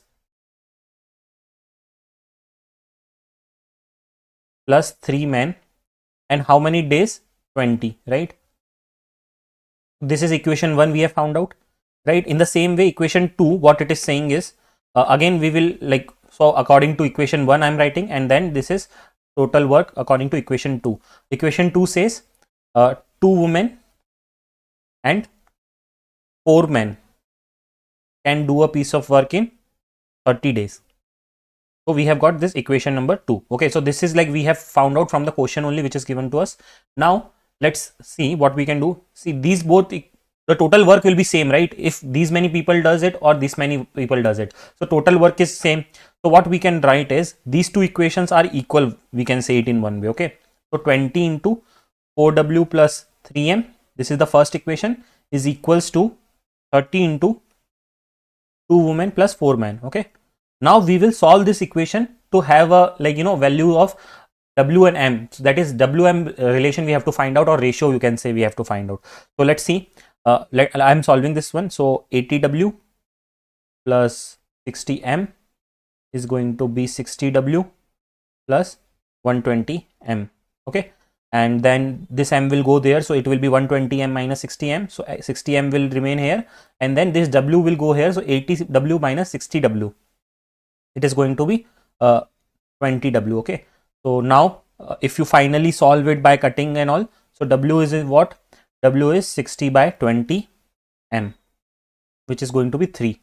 So we have found out this value, that is W is equals to 3M. Now we will use this thing. Okay, so where we can use this, let's again take this first equation only, okay, which is this one, okay, 20 into this one. So what I will do, I will substitute the value in terms of M. So 4W is how much? 4W is 3M. So I can write as 4 into 3M, right, plus 3M multiplied by 20, right? This can be written as how? 4 into 3 is 12M plus 3M into 20. 20 is multiplied to the whole. Okay, so 15M into 20. 15M into 20 is what? 300M. So we can say the total work is how much? 300M, because see, we in our formula we need total work, right? So here I will write 300M is the total work. Now we will form one more equation based on the, like, you know, last option, like last detail that are given to us, 7 women and 9 men, right? So the combined rate also we need. So combined rate, how can we write it? Combined rate will be equals to 7 women plus 9 men, right? So again I will substitute the value of W in terms of 3M. So 7 into 3M plus 9M. Okay, so which is going to be equals to 7 3s are 21M plus 9M. Okay, this is going to be how much? 90. sorry, not 90 but 30 m. So now we also got the combined rate also, so 30 m. So now if you will solve it, you will get how much? 10. So 10 m is going to be the correct answer, which means 10 days. Okay, so m to m will get cancelled actually, so 10 will be our answer. So the correct answer for this question is going to be 10 days. So option D is 10 days. Hope you have understood it. If you have any doubts, let me know in the comment section. Let's now move on to the next question. So guys, before we move on to the next question, if you are new to my channel and haven't subscribed to the channel yet, please do so, because it takes a lot of hard work to create these kinds of helpful videos for all of you at totally free of cost, because I've seen a lot of this type of content is like everywhere available, but it is paid. But I'm trying to provide you free for all of you. So make sure to subscribe to the channel and like this video, so that it gives me motivation to keep on bringing such more free content for all of you in future also. Let's now move on to our next question. We have this question. Let's look at this question. So guys, the question that is given to us is, below is the given frequency distribution of weights of a group of 81 students of a class in a school. Find the model class. See, let's see what is the data that is given to us. We have weights in kilograms and we have the range of weights, okay, like 30 to 34 kilograms. There are 5 students in this range. Then 35 to 39 kilograms, there is 10 students. Then 40 to 44, we have 16 students. 45 to 49, we have 18 students. 50 to 54, we have 20. 55 to 59, we have 4. 60 to 64, we have 8. So basically what is asked to us is, find the model class.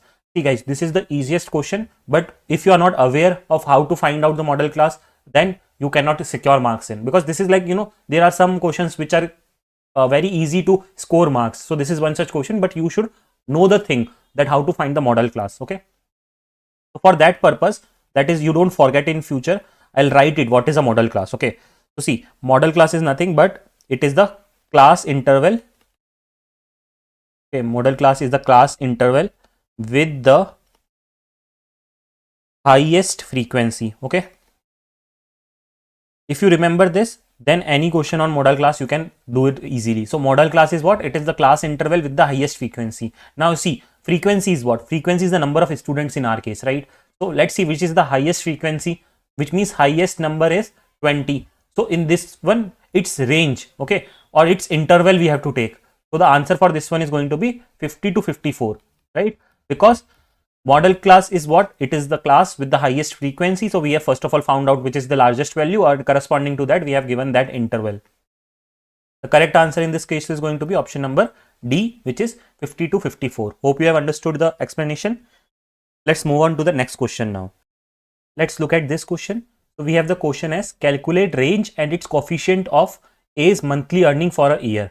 So see, we are asked two things, that is age, range and coefficient of A's monthly earnings for a year. Let's see what is the data that is given to us. We have months, that is 1, 2, 3, 4, 5, 6 and up to 8, and then monthly earning is in hundreds. Okay, this 0 zeros means it is in hundreds. So this is like what? This is 11,000. Okay, you have to consider that, because 2 zeros will also be there. Then in the same way we have all this data also. So see, for range and coefficient of range we have formulas. Okay, with that, if you remember, you can easily find it out. So let's see. So how to find range is max value minus minimum value. Okay, range is nothing, right? What is range? In a particular range, whatever is the maximum value minus the minimum value, that is simply called as range, right? So in our case, maximum earning we need to find. Okay, maximum earning is how much? Maximum earning is 180, right? Which means, as I told you, it is like it is in 100, right? So you have to add 2 zeros also, because you know this is done to confuse students. Okay, because they will solve it in a hurry and they will forget to add these 2 zeros, and they will solve based on the value 180 only. Okay, that is why it is very important to read and keep your mind, like, you know, calm. Now next thing that we will find is minimum earning. Okay, so minimum earning is how much? Let's see, in this one the minimum earning is this one, so we will write that one also here, 110, and then adding 2 zeros here. So range is going to be the subtraction of both of these, that is 18k minus 11k, which is going to be how much? 7k, that is 7,000. So one answer we have got. Okay, so see, you know, one answer you have got. So out of that also you can say this can be eliminated, because here the range is 70 to 100, here also it is 70 to 100. Now we are left with two options, okay, A and C. So now let's see how to find the coefficient of A. Okay, so coefficient of range, again we have formula. So for that you have to remember this thing. Coefficient of range, what you can do is max value minus minimum value divided by max value plus minimum value. Okay, hope you understood the how to find the coefficient. So maximum value that we have already, we have seen 18k, right? Minimum value we have already seen 11k. In the same way, at the bottom also we will write the same thing, 18k plus 11k. Okay, so 18k minus 11k is how much? 7,000, and 18k plus 11k is 29,000. Okay, so 7 by 29, if you will solve it, you will get it as 0.2414. Okay, so it's 0.2414. Okay, so see, we have range as 7,000 and coefficient as 0.2414, which is option number A. That is why the correct answer in this case is option A. And guys, in these types of questions you will get this similar pattern only. Okay, so don't worry, if you have the practice of solving this question and if you remember it, then in exam also you can solve it, because now you know, right? After solving this question, you know how to find the range and what is the formula for finding the coefficient. So any question that will be given to us, you can easily find out, and basically the level of question will also be same. Okay, it will not be very tough question that will be asked to you. Okay, let's now move on to the next question. So let's now look at this question. The mean of 150 items is 45 and their standard deviation is 3.5. Find the sum and sum of squares of all the observations. So we are basically asked two things and we are given three data. So let's see how can we solve this question. Basically guys, the main aim for me to solve these questions is to tell you the formulas, because you know, if you don't know the formulas for this question, you cannot solve it. Okay, so let's see. Basically what we will do is, first of all, we will note down the data which is given to us. So mean that is told to us is what? 45. Okay, mean is given as 45. Next, what is given to us is standard deviation. Standard deviation value, if you will read the question, it is given to us is 3.5. So we have noted that also. Next value that is given to is number. Okay, that is the number of items. Okay, which is 150. So it is 150. So we have noted all these three things. That is mean of 150 items, which is the number, and the mean value is 45, and the standard deviation value is 3.5. Now, based on these value, first of all, we will find out the sum. So how can we find out sum? Sum will be equals to what? Number of items multiplied by mean. Okay. So let's, so guys, you have to remember this thing only. Okay, that is the most important. Then if you remember this thing, then you can easily solve the question. Let's put the values here. 150 into mean value is 45. So this is going to solve up to 6750. So see, after getting first value also, you can, you know, eliminate rest two options. The first option cannot be the answer because it has the value 6250. Second option can be an answer because it has the value 6750. Third cannot be the answer because it has 6250, but fourth can be the answer. Now we need to find second value, and based on that we will decide what is the final answer. So now we have to find sum of squares. Okay, so sum of squares. Let's see what is the formula for this. For sum of squares, we have number of items multiplied by squares of what? Squares of standard deviation. Okay, standard deviation square plus mean square. Okay, so this is the formula that we have to use for finding the sum of squares. So let's substitute the values. Number is 150, standard deviation is 3.5 square, right? And then mean value is what? 45, the square of this. Okay, now solving it further, this will give us 150, 3.5 square, you can multiply, it is going to be 12.25, and then 45 square, it is going to be 2025. Okay, this is 45 and this is the bracket actually. Okay, so 2025 is going to be this one. Now if we will solve it further, this is going to add up to 2037.25, and then we have 150 here. When we will multiply both of them, we will get the answer as 305,587.5.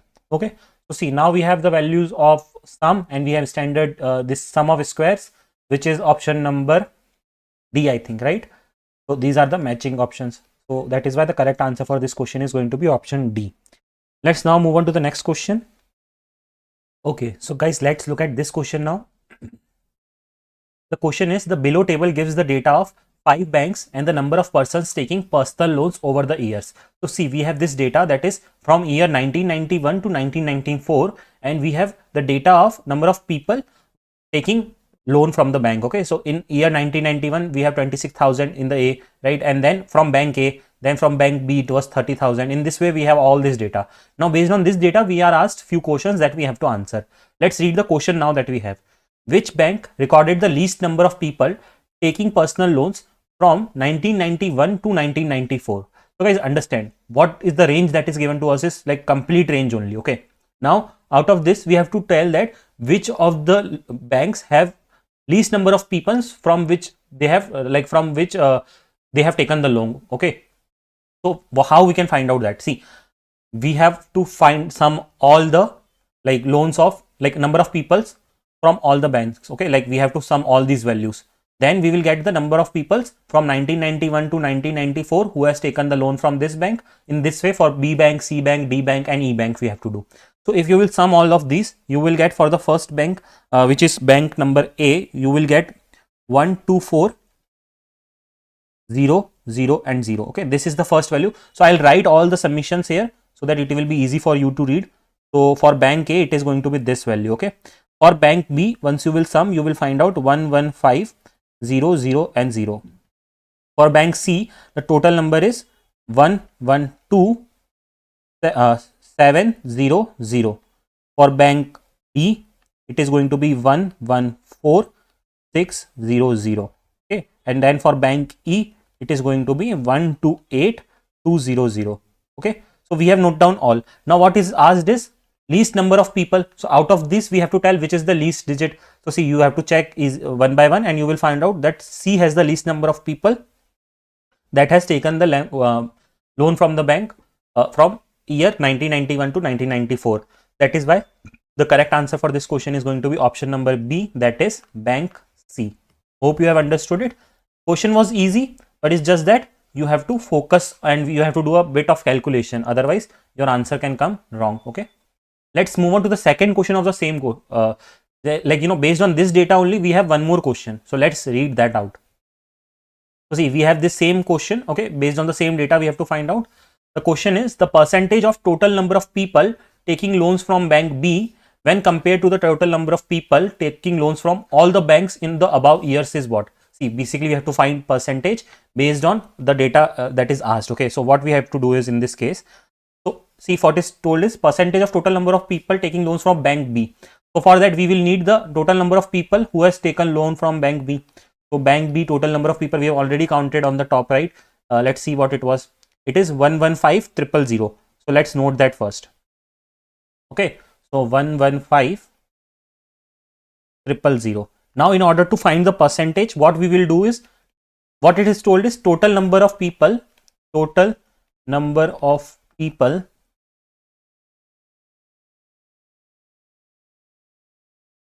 taking loan from bank B divided by grand total, okay, which is like for all the banks. Okay, and this will be multiplied with what? This will be multiplied with 100, which will give us the final answer.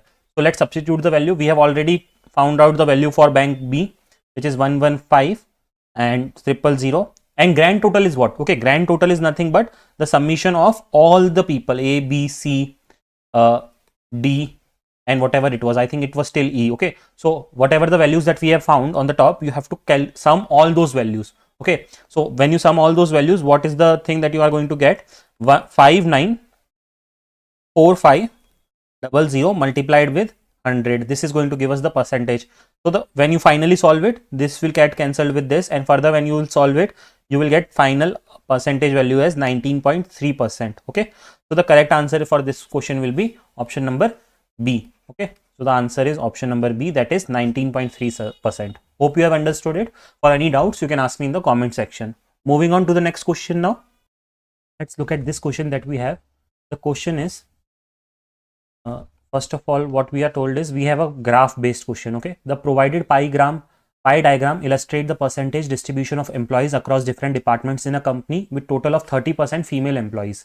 See, so number of employees in percentage is given, like Okay, we have security department, HR department, account department, right? R&D department, operations, marketing. Okay, so we have these many departments, and the percentage of employees is mentioned, and with a total of 30% of employees are females in the organization. That is also, it is told to us.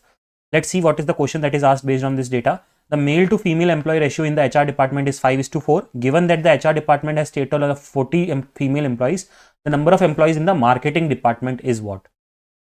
See, so guys, we have been given the data of HR department, and we are asked to find out the data of marketing department. So see, in order to solve this question, we have to follow in 3 steps. Okay, what 3 steps that we have to follow is, first we have to find, based on the data given to us, we have to see what is the total employees in HR department. Okay, total employees in HR department, we have to see this. Then based on this data, we will find the total employees in the overall company itself. Okay, and using that total count of employees in company, we will get the total employees in marketing department. Okay, this is the solving procedure that we need to follow for this question. Let's see. So let's start with this first one. We have been told that the ratio of HR department is 5:4, right? See. Now it is also told that the male employees, so 5:4 means what?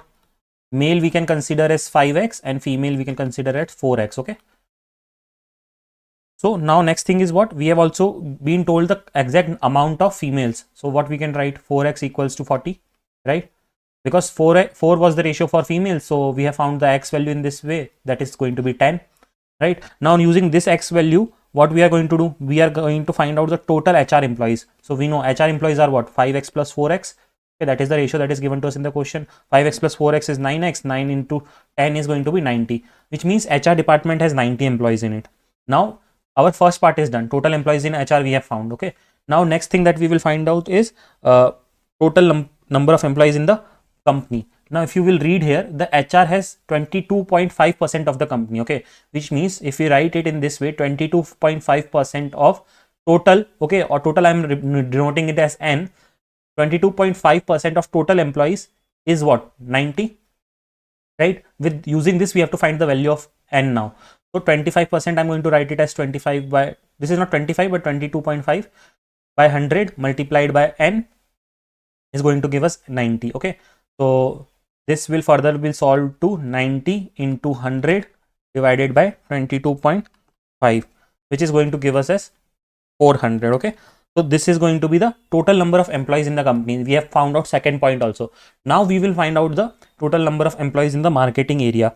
So if you see the marketing part, it is mentioned that total number of employees in the marketing part is how much? 17.5% of the total. So 17.5 of total we have found out 400, right? So now it is solving is very easy. So 17.5 divided by 100 multiplied by 400. Solving this will get cancelled. 17.5 multiplied by 4, we will get the value as 70. Okay, so 70 is the correct answer for this question. That is, marketing has total number of employees as 70.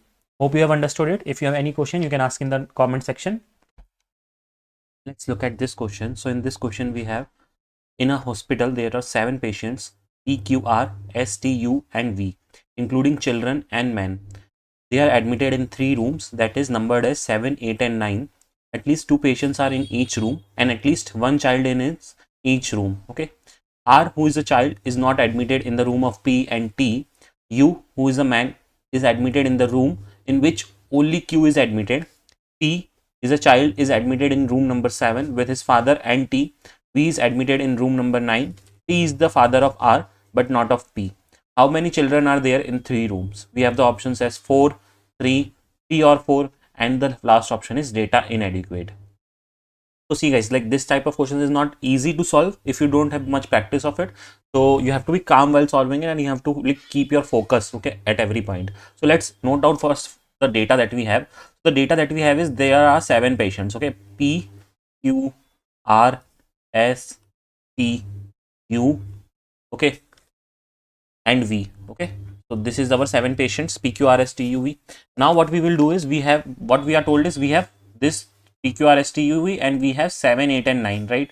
So we have this 7, we have 8, and then we have 9. These are the rooms. Now let us try to arrange, okay, these people in these rooms. Now there are two conditions that are given to us. Let us also note that conditions also, because we have to keep that in mind. So at least two patients in one room, okay, should be there. At least two patients in one room, which means none of the room can have only single patient, okay, at least two should be there. And then see, this was mentioned here, okay, at least two patients are in each room, and at least one child in each room, okay. So at least one child should be there in each room, okay,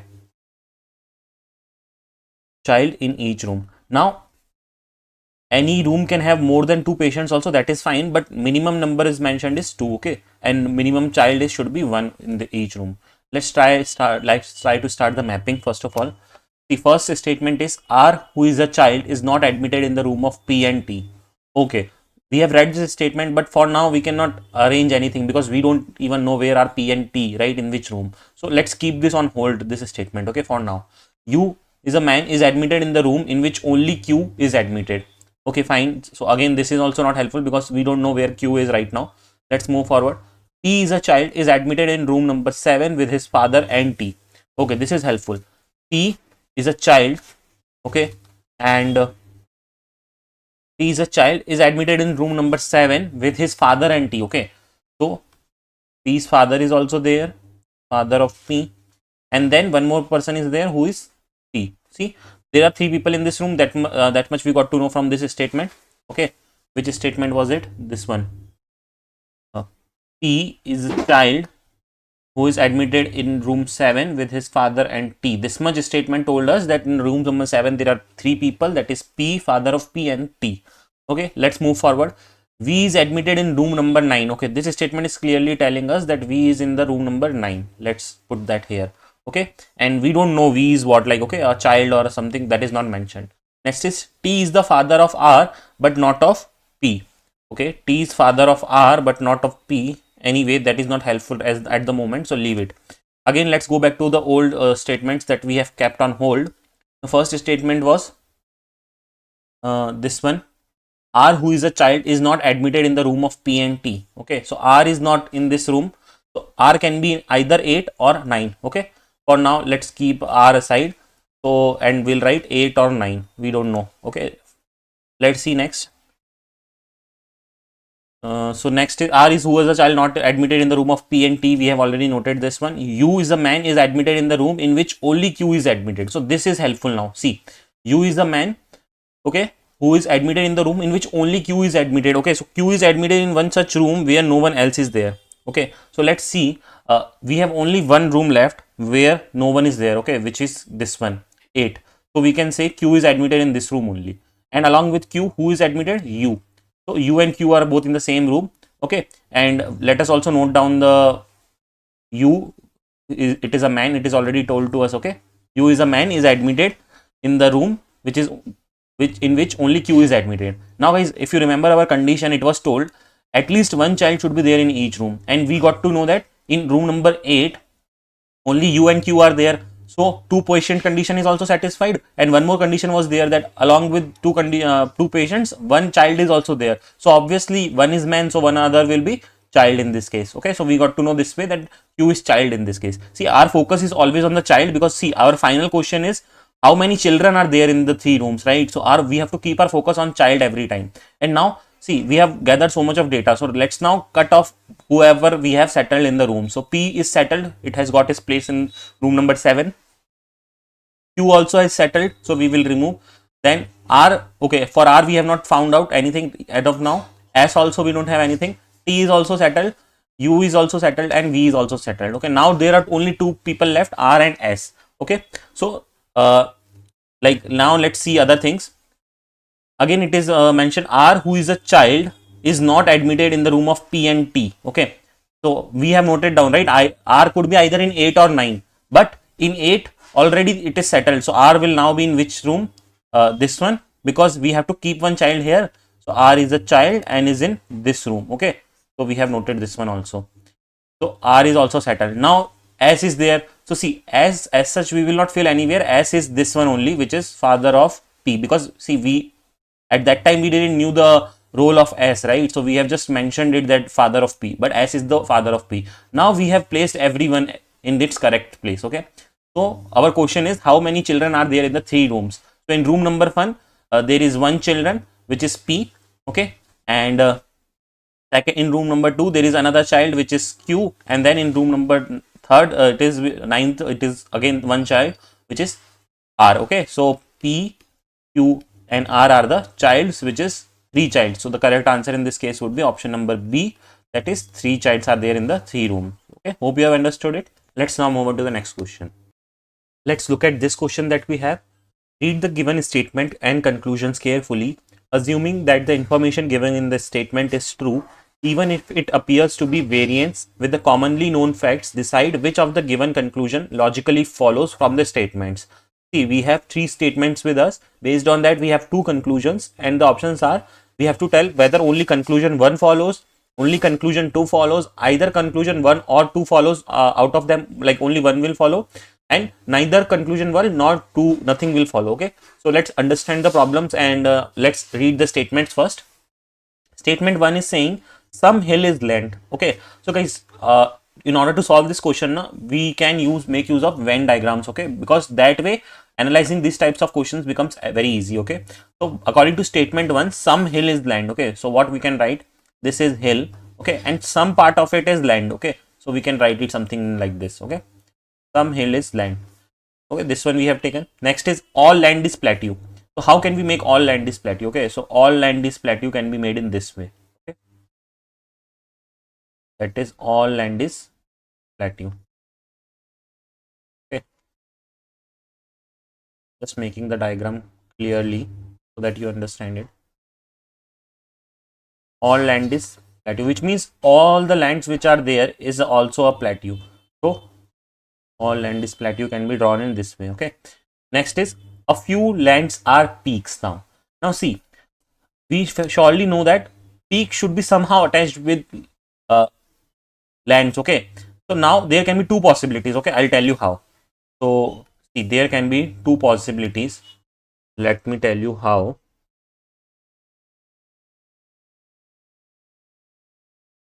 See, we have what we have done, we have taken the same diagram twice so that we can understand it. Now I will draw the 2 possible diagrams of peak.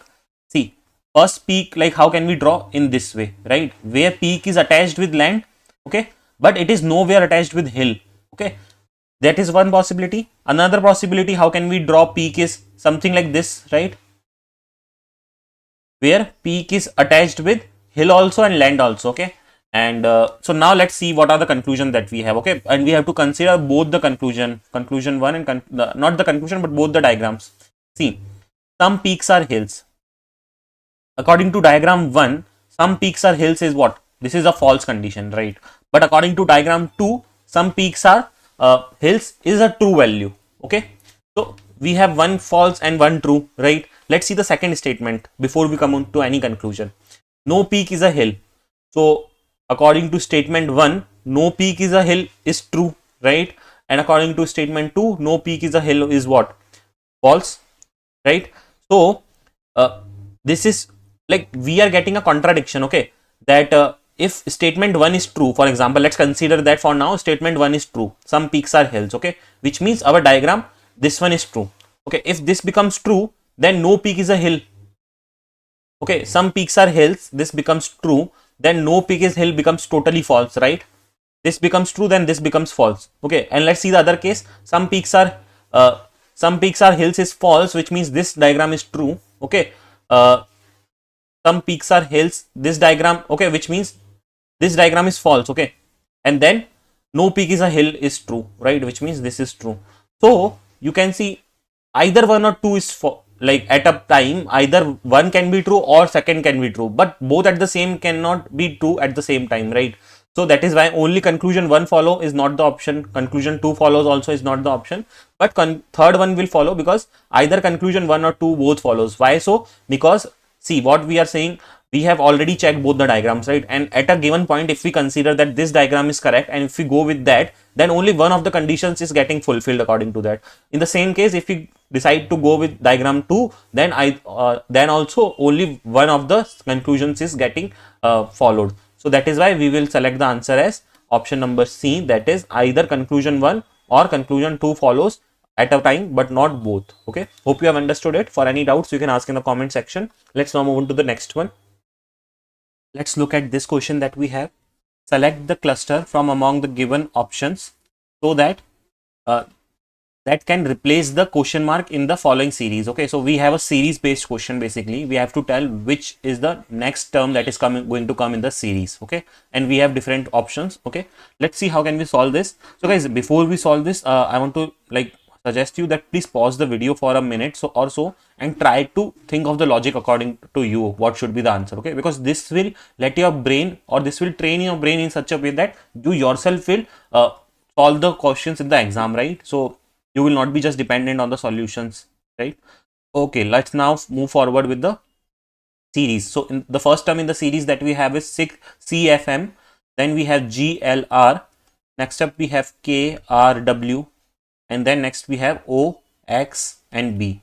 Next we have to find this what is the next in the sequence. Okay, let's understand from C to G. Okay, so C, E, F, G. Okay, oh sorry, C, A, B, C, then we have what? D, E, F and G, right? How many characters? Okay, 4 characters, right? So for now, let us suppose this is a plus of 4 characters from here to here. From G to K, G, H, I, J, K. Okay, great. Again plus 4 characters. So we are finding a kind of pattern here. Again I'll write plus 4. K to O, K, L, M, N, O. Clearly 4. Let's write it 4. So we have clearly seen that for the first character it is a plus of 4, right? So again if we do plus 4 in our case, okay, that is from O, it should be what? P, Q, R and then S, right, which is plus 4. So plus 4 will give on O will give us what? S. Okay, so see, we have found the first one. So let's for now let's quickly look at the options. So option A and option B are starting with S, but option C and D is not starting. So we can quickly eliminate. Okay, and you have to understand elimination power also in exam, because see, sometimes what happens now, you will only have one option with the S. In that way you can quickly, without even solving further, tell that this is the only answer. Okay, that is why elimination method is very important.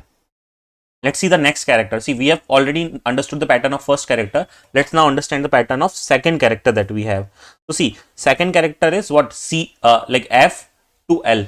Okay, so let's understand. F, G, H, I, J, K, L. Okay, how many characters? 1, 2, 3, 4, 5, 6. Okay, this is 6 plus 6. So let me write F to L for now as plus 6. Okay, let's now understand L to R. JK, L, M, N. Okay, so L, M, N, O, P, Q, R. Again clearly 6, right? So we will also mention L to R is also 6. Then R to X, R, S, T, U, V, W, X, clearly 6. Okay, so now we also have to find out from X which will be the 6th one. See, so X, then Y, Z. Okay, then once it is like we have reached the end, we have to start from starting again. A, B, C, D. Okay, so this is the 6th one. See, 1, 2, 3, 4, 5, 6. So on 6th term we are getting D. So we have found out D is coming. Okay, let's see the further 2 options. Okay, in both D is coming. So still we cannot decide what will be the answer. We have to again figure out what will be the pattern for the last one now. So let's understand the pattern for the last one. So M to R. Okay, so if you see M, N, O, P, Q, R, it is what? Plus 5. Let's mark it as plus 5. M to R as plus 5. Then R to W. Let me write it quickly. R, S, T, U, V and W. That is again plus 5. Correct. So again I am marking it as plus 5. We have found out the pattern for the third character also. So W to B, W, X, Y, Z and A, B. That is also plus 5. Now B to plus 5. What will be there? Okay. So B, C, D, E, F and then G. So which is plus 5 again. So on plus 5 we are reaching out to G. So the correct answer for this question is SDG. Let's see which is that option. If you see option A is SDG, so the correct answer is going to be option number A, that is SDG. Hope you have understood the logic. So see, when I'm explaining, it is taking too much of time, but when you will do it on your own, it won't take that much of time, right? Because I told you, right, first step that you're going to follow is elimination method. So you will eliminate all the other options which are not going to be a part. So when you solve it on your own, then it is very quick, but when you explain it, it is tough, that it is taking longer time. So don't think that it is going to take so much of long time. No, it is very easy question. You can just sometimes, people even can figure it out without even writing or something. Okay, they can even understand the pattern just by seeing it. So yeah, let's now move on to the next question. Let's look at this question. The question is, how many such pair of letters are there in the word deliberately, which has as many letters between them in the English alphabetical series? Count both forward and backward directions. See guys, so we will see a shortcut trick of solving these questions, so that once you understand this shortcut trick, you will never leave this question in the examination, because this is one of those questions where you can easily get marks. Okay, so let's understand the shortcut trick that we can apply for this. First of all, what I'm going to do is I'm going to write this word here. Okay, that is deliberately. So D. Okay, so we have the word as deliberately. Okay, so D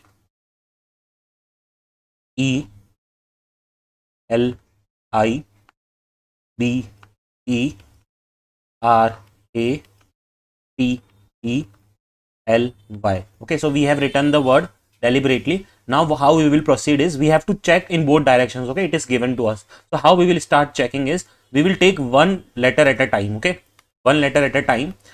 That is, first of all, we are starting with D, and we will check, okay, if the alphabetically difference is correct or not. So D to E, D E, this is correct, right? So we will make this as a mark, and then this is one difference, which is one of the answer. Okay, so next is D E F G H I J K L M N O. So if you notice, only D with E matches. Okay, so in this way, we have to take a character and we have to proceed further in the alphabetical series, and the one which matches is on the correct position in the alphabetical series also, and in the word also. Okay, so let's now move on to the second letter, E. Okay, so E, so we will go to here, F G H I J K L M N O. So if you notice, none of them matches. Okay, so now we will move on to the next character, which is L. Okay, L. So M N O P Q R S T U. Nothing matches. Let's move on to the next character, which is I. J K L M N O P Q. Nothing matched. Let's move on to the next character, B. C D E F G H I. Again, nothing matched. Let's move on to the next character, E. F G H I J K. Again, didn't match anything. Let's move on to the next character, which is R. Okay, so R, next character is what? S. So R S T. Okay, this one is matching. See, R S and then T. So in the alphabetical order, this is correct. So we will make this one as a pair. So that is R T is also one of the pair which is in the correct difference. Okay, so next, let's now move forward. Okay, so whenever you get a match, you don't have to step just there. You have to completely follow the pattern. So R S T U V W. Okay, nothing matched further. So next, move on to the next one, A. B C D E. Nothing matched. T U V W. Nothing matched. E F G. Nothing matched. L M. Okay, so nothing matched. So Y does not have anything. So we have, when we went from forward, we got 2. Okay, now we will traverse backwards. Okay, from this direction to that direction. So let's see Y. Okay, so after Y, what will come? Z. Okay, so we will follow in this direction, Y Z A B C D. Okay, so Y Z A B C D E. Okay, if you notice, E has came on the correct position, so we will mark this one. Okay, in this way. So Y E is one pair. Next, we were on E. F G H I J. Nothing matched further. So let's move on to the next one now. L. So L M N O P Q R S T U V. Nothing matched. Let's now move quickly on the next one. E. F G H I J K L. Yes, this is the one which is matched with E. Okay, so we will mark this one. Okay, Now we are on T. So T, U, V, W, X, Y, Z, A, B. Nothing matched. Next is A. Okay. So A, B, C, D, E, F, G, H. Nothing matched. Okay. Next we are on R. S, T, U, V, W, X. Nothing matched. Next is E. So F, G, H, I, J. Nothing matched. We are on B. C, D, E. Yes, this is matching. If you see B2 is matching, so we will note it and we will write it here. Okay, B to E. Let's see further. E, F. Okay, so nothing is matching further. So now we will move on to the next character, which is I. J, K, L. Nothing matched. L, M, N, E, F. So we have traversed everything, that is from forward direction also, backward direction also, and we have found these many. Okay, and if you see now also at the end, we have got how many? Like using these arrows also you can figure it out. That is 1, 2, 3, 4. Okay, and then one more, this one is also there, 5. Okay, so we have 5. Maybe we forgot to note one more. So see, D we noted, RT we noted, YE we have noted. Next is E to L. Okay, E to L we have not noted, so that one was also there. So guys, see, in this way, if you forgot to note also, this arrows mark will tell you correctly, okay, which is the correct. So in this case, the correct answer for this question is going to be option D, which is 5. Okay, hope you have understood this logic. So in this way, you can find out the answer of these types of questions. Let's look at this question. For getting a residential accommodation from a company, the employee must fulfill the following criteria. There are 4 criteria that are given to us, and then we are asked questions based on that. Okay, let's fully read the question first, and then we will proceed with the solution of how to solve these types of questions. The first criteria that is given to us is have worked with the company for at least 10 years with at least 4 years in the HR department. Second criteria is have at least 3 and at most 5 members in the family. Third criteria is not be owner or co-owner if the spouse is the owner of the house. Fourth criteria is in the case of an employee who satisfy all except one above and join the company as a manager should be referred to the director. Let's see further question. Below are given details of one employee. Based on the information provided above, choose the correct option. You are not to assume anything other than the information provided in the question. So this is the question that is now given to us. Soham stays in a rented house with a wife and 3 children. He was born on July 12, 1969. He joined the company as a manager and has been working in the company for last 9 years, out of which 5 years in the HR department. He is not the owner or co-owner of a house. Based on that, we have options like the employee is to be provided with accommodation, the employee is not to be provided with the accommodation, the data is inadequate to take a decision, and the case is to be deferred to the director. See, now we have completely read the question. We have understood the situation, that is, for giving a residential accommodation to an employee of a company, the employee must fulfill some criteria. Okay, and we are given this criteria, and we are given the case of Soham, okay, who is an employee of this company. We have to understand and verify if these criteria that is given to us is matching in case of Soham or not. Okay, and based on that we have to take the decision. Let's start with the story of Soham. So Soham stays in a rented house. Okay, so see how to solve this question. First of all, instead of reading the story, what we will do, we will check the criteria one by one. Okay, and then we will see if that criteria is matching or not. See, first is have worked with a company for at least 10 years with at least 4 years in the HR department. Let's read now the story. If Soham has how many years of experience in this company? Soham stays in a rented house with wife and 3 children. He was born on July 12. He joined the company as a manager and has been in the company for 9 years. See, this thing is telling us that he has been in the company for 9 years, which means he is not being in the company for 10 years. Okay, so this one is not valid, or this one does not satisfy in case of Soham. Let's move forward with the second criteria. Second criteria is he have at least 3 and at most 5 members in the family. So 3 to 5 members should be there. Okay, more than the 5 should not be there, and less than 3 should not be there. Okay, let's see how many members Soham has. Soham stays in a rented house with wife and 3 children, which means 3 children plus 1 wife. Okay, how many members? 4 members. So 4 is in between 3 to 5. So this criteria is satisfying. Let's see the next criteria. Not be owner or co-owner if the spouse is the owner of the house. Okay, so let's see the statement again. Soham stayed in a rented house with the wife and 3 children. He was born on 12th 1969. He joined the company as a manager and has been in the company for last 9 years, out of which 5 years in the HR department. He is not the owner or co-owner of the house. This is absolutely correct. So this criteria is satisfying in this case also. Let's see the criteria 4. In the case of an employee who satisfy all except one above and join the company as a manager should be referred to the director. See, so far this Soham is not satisfying first, but let's see if Soham satisfied fourth one also fully or not, because see, fourth one is not just still here, it is also saying some condition, that is he has joined and he has joined the company as a manager. Okay, so let's see if Soham joined the company as a manager or not.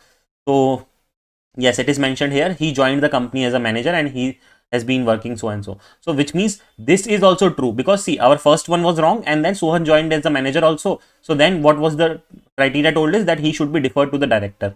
Now let's see the options that we have. First option is the employee is to be provided with the accommodation. No, this is not true, because Soham's case is he cannot be provided to the accommodation, right? Because he can only be provided with the accommodation if all of them were true, right? So this is also not true. Next is employee is not to be provided with accommodation. This is also not true, because see, it has clearly told that Soham should be deferred, Soham's case should be referred to the director, right? So this is also not true. Data is inadequate to take a decision. No, data is clearly given to us that Soham should be deferred to the director. Last option is the case is to be referred to the director. This is our most apt condition in this case. So the correct answer will be option number D, that is Soham has to be referred to the director. Okay, hope you have understood the logic. Let's now move on to the next question. Let's look at this question. The question is, select the option that is related to the third term in the same way as the second term is related to the first term. Okay, and then we have this pattern and we have to figure out the answer. Let's see how can we solve this question. I'll quickly write down the pattern that we have here. So T by C is 60 and then we have this ratio, and then X by E is what? Okay. So see, in order to solve X by E is what, we need to understand the pattern that is getting followed for T by C. Okay. So let's try to figure out. Okay. It is what it is following. See, T by C is 60. The first approach should be the placement of T in the alphabetical series. Okay, so T comes at which position? Okay, you have to understand that. Okay, so T comes at 20th position in the alphabetical series. In the same way, C comes where? T comes in the third position. So let's see if it is straight away mathematics or not. So 20 by 3. 20 by 3 is not 60, right? But we can understand here slash is what? Here slash is kind of multiplication, right? Because 20 into 3 is 60, right? So slash is kind of doing the work of multiplication in this case. So now we have deduced the logic. Now we will apply the same logic in place of X by E. Okay, so first understand what is the placement of X in the alphabetical series. It is coming on the 24th character. Okay, 24th position, and then E is on which position? E is on 5th position. So what we will do? 24 by 5. But understand, 24 by 5 is not division, it is multiplication. So what we will do? 24 into 5. This gives us 120. So the correct answer in this case is going to be 120, which is option number A. Okay. So the answer for this question is option A, 120. Hope you have understood the logic.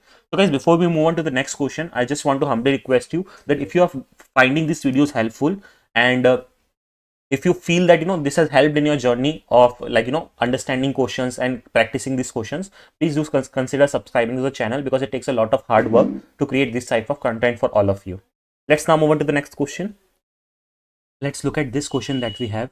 In this question, a statement followed by two courses of action numbered 1 and 2. You have to assume everything in the statement to be true, and on the basis of the information given in the statement, decide which of the suggested courses of action logically follows for pursuing. Statement is, Rajan, who is the technical team leader at XYZ company, mostly insults their team members for even small mistakes. When the courses of actions mentioned are, first is, he should be fired from the job immediately, and second is, all the team members should also reply to him in the same sense and tone as Rajan does. And the options are, only first course of action follows.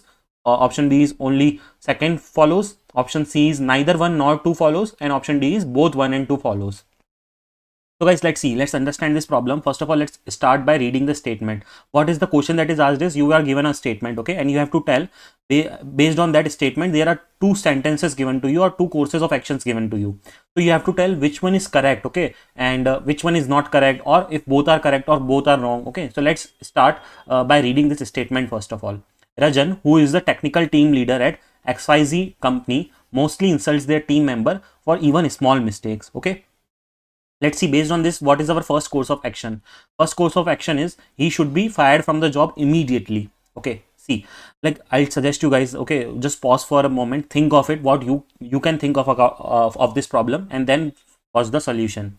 See, what I would say is, according to first course of action, what it is telling is directly fire him from the job immediately. But you see, firing someone immediately for the behavior might not be the best course of action. Instead, corrective measure should be taken, like, counseling, feedback, or HR intervention should be considered first. Okay, so directly you cannot fire someone, right, based on their behavior. So this extent we can say it's like too extreme and does not follow the, like, does not logically follow directly. Okay, so it should not be like, this is not logically which will be done in this case. If such a behavior is there, then usually what is the procedure, that HR course of action should be taken or counseling should be done for that person. Okay, so we can say course of action 1 does not follows. Okay, let's now see second course of action. All the team members should also reply to him in the same sense and tone as Rajan does. Okay, see, again, this what would, if everyone follows this, then what would have happened is, this would create a toxic work environment and worsen the situation rather than solving it, because in that case now Rajan is also being toxic and like troubling everyone, and others are also following the same. So this will create a very toxic work environment. So this is also not a correct measure that to be taken, or correct course of action to be taken. So because retaliation is not a logical or professional solution, right? So that is why this is also wrong. So let's see the options now. Only 1 follows, this is not a correct one. Only 2 follows is not correct. Neither 1 nor 2 follows, yes, and both 1 and 2 follows, this is also not correct. Okay, so the correct answer that we have selected in this case is going to be option number C, which is neither 1 nor 2 follows. Why so? Because see, we have logically thought, right, both the options, and we didn't found out that they are the apt one. That is why we are saying option C is the correct answer in this case. Okay, option C is the correct answer. Let's now move on to the next question. Let's look at this question. We have the question as, select the correct mirror image of the given figure when the mirror is held or placed at AB. Okay, which means on the right hand side the mirror is placed. So we have to understand what will be the mirror image that will come here. Okay, after the like in the mirror, how the characters will look like. See, guys, in order to solve this question, before that you need to understand few things when it comes to mirror image concept. Okay, so the mirror is placed in this way, right, which is like vertically. Okay, so it reflects the image horizontally. Okay, left and right sides are swapped first of all. So whichever is on this side, okay, which is nearest to the mirror, will come here. Okay, in this position. Okay, understand that thing first. So let's understand by this thing. Let's first of all see the options and let's try to eliminate the ones which are not correct. The S and Z should come here. Okay, S and Z is coming here in this one also. So see, this one everyone is following the same. Now the second thing that you should notice is letter reflections. Okay, so like we have 4 letters, right? N, Z, Q, N, S, Q, and Z. Okay. Now you have to understand, in letters also there are different types of letters. Okay, like A is called a symmetrical letter. Okay, because if we would have A in this case, okay, if the mirror would be in this direction, A would reflect as it is. Okay, because A is kind of symmetrical vertically. Okay, because A in this way would reflect the same way. That is why A is a symmetrical. So now we have to understand, in our case also, do we have any symmetrical letters or not? So see, N is not a symmetrical letter. Okay, because N appears reversed. So the reverse like order of N will be what? This one. Okay, this is how N will appear if the mirror is placed on the horizontal, like this vertical side, that is the right side. Okay, so that is why N is not a symmetrical one. Similar goes with the S. S is also not a symmetrical one. So after, like, after the mirror image, it will look something like this. Okay, comes to Q. Q is also not symmetrical. So the tail of Q will go in this direction. Okay, after mirror image. Next is Z. Z is again not a mirror symmetrical character. So after the mirror image, it will look something like this. Now we have understood how the 4 characters or the 4 letters that we have are not symmetrical. So what will be the final answer? So as I told, S will come in this place. Okay, so S will be something like this. Then we have Q. So not Q but Z. Okay, Z will come below S. So Z will be something like this. Then like this. Okay, then next up we have N. So N, the mirror image, after any mirror image, it will look like this. And then Q will look like this with the tail at this end. So now if you see the matching options, S, N, ZQ. First one is matching. So for now, let us consider this is the correct, but let's also analyze the other options also. What was wrong in them? So in the B option, you can clearly see Q is wrongly placed. In C, you can see N is not mirror imaged. So that is why this is wrong. And in D, if you see Z, okay, that Z is not mirror image. So that is why D is also not the correct answer. The correct answer is going to be option number A, which is this one. Okay, hope you have understood it. Let's now move on to the next question. Okay, let us look at this problem. Select the option in which the figure pair share the same relationship as shared by the given pair of figures. Okay, so we have these two figure pairs. We have to understand the logic. Okay, what is the relationship they are sharing, or what is the logic that is getting followed in these two figures, and based on that we have to see which of the options figures are also following the same logic. Okay, let us understand. We have three images in the first figure. Okay, this is figure 1 and this is figure 2. Okay, so in the first figure we have three images, and from figure 1 to figure 2, what change is happening is the color is getting alternate. Okay, the one which has black color inside it is getting to white, and the one without color is getting to black. Okay, which means color change. Okay, color change is happening. That is the first logic. Second thing is the centered symbol is in its own place, but the placement of the small characters is getting changed to horizontal. Okay, so we can say horizontal shift, okay, of small symbols. Okay, not the larger one which is in the center. So this is the two things that we have seen and we have noticed that is happening. Okay, let's now, based on these two things, let us now analyze the options. Okay, first thing is, see, in the first figure the color itself is not changing. In the main figure also it is dark, and in the second one also it is dark, so that is why it cannot be the answer. Let's see the second one. Here also color change is not happening, so that is why this is also wrong. In the third one, if you see, color change is happening. Okay, first is getting followed. Let's see the second one, horizontal shift is happening or not.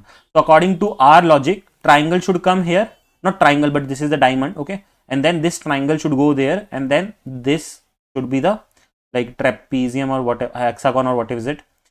And after that the color change should be how? This should be dark and these should be empty. Let's see if it is following. No. See, if you see here it is coming triangle, but according to our logic it should be diamond, right? Because here what it is doing, it is not doing horizontal shift, instead it is doing vertical shift. Okay, like it is moving this way up and this way down, but we want it this way. Okay, like if it is this side, so it should be going there and this one should be going there. Hope you have understood it. Though that is why this is also wrong. Let's see the last one, if it is following or not. So the color change is happening.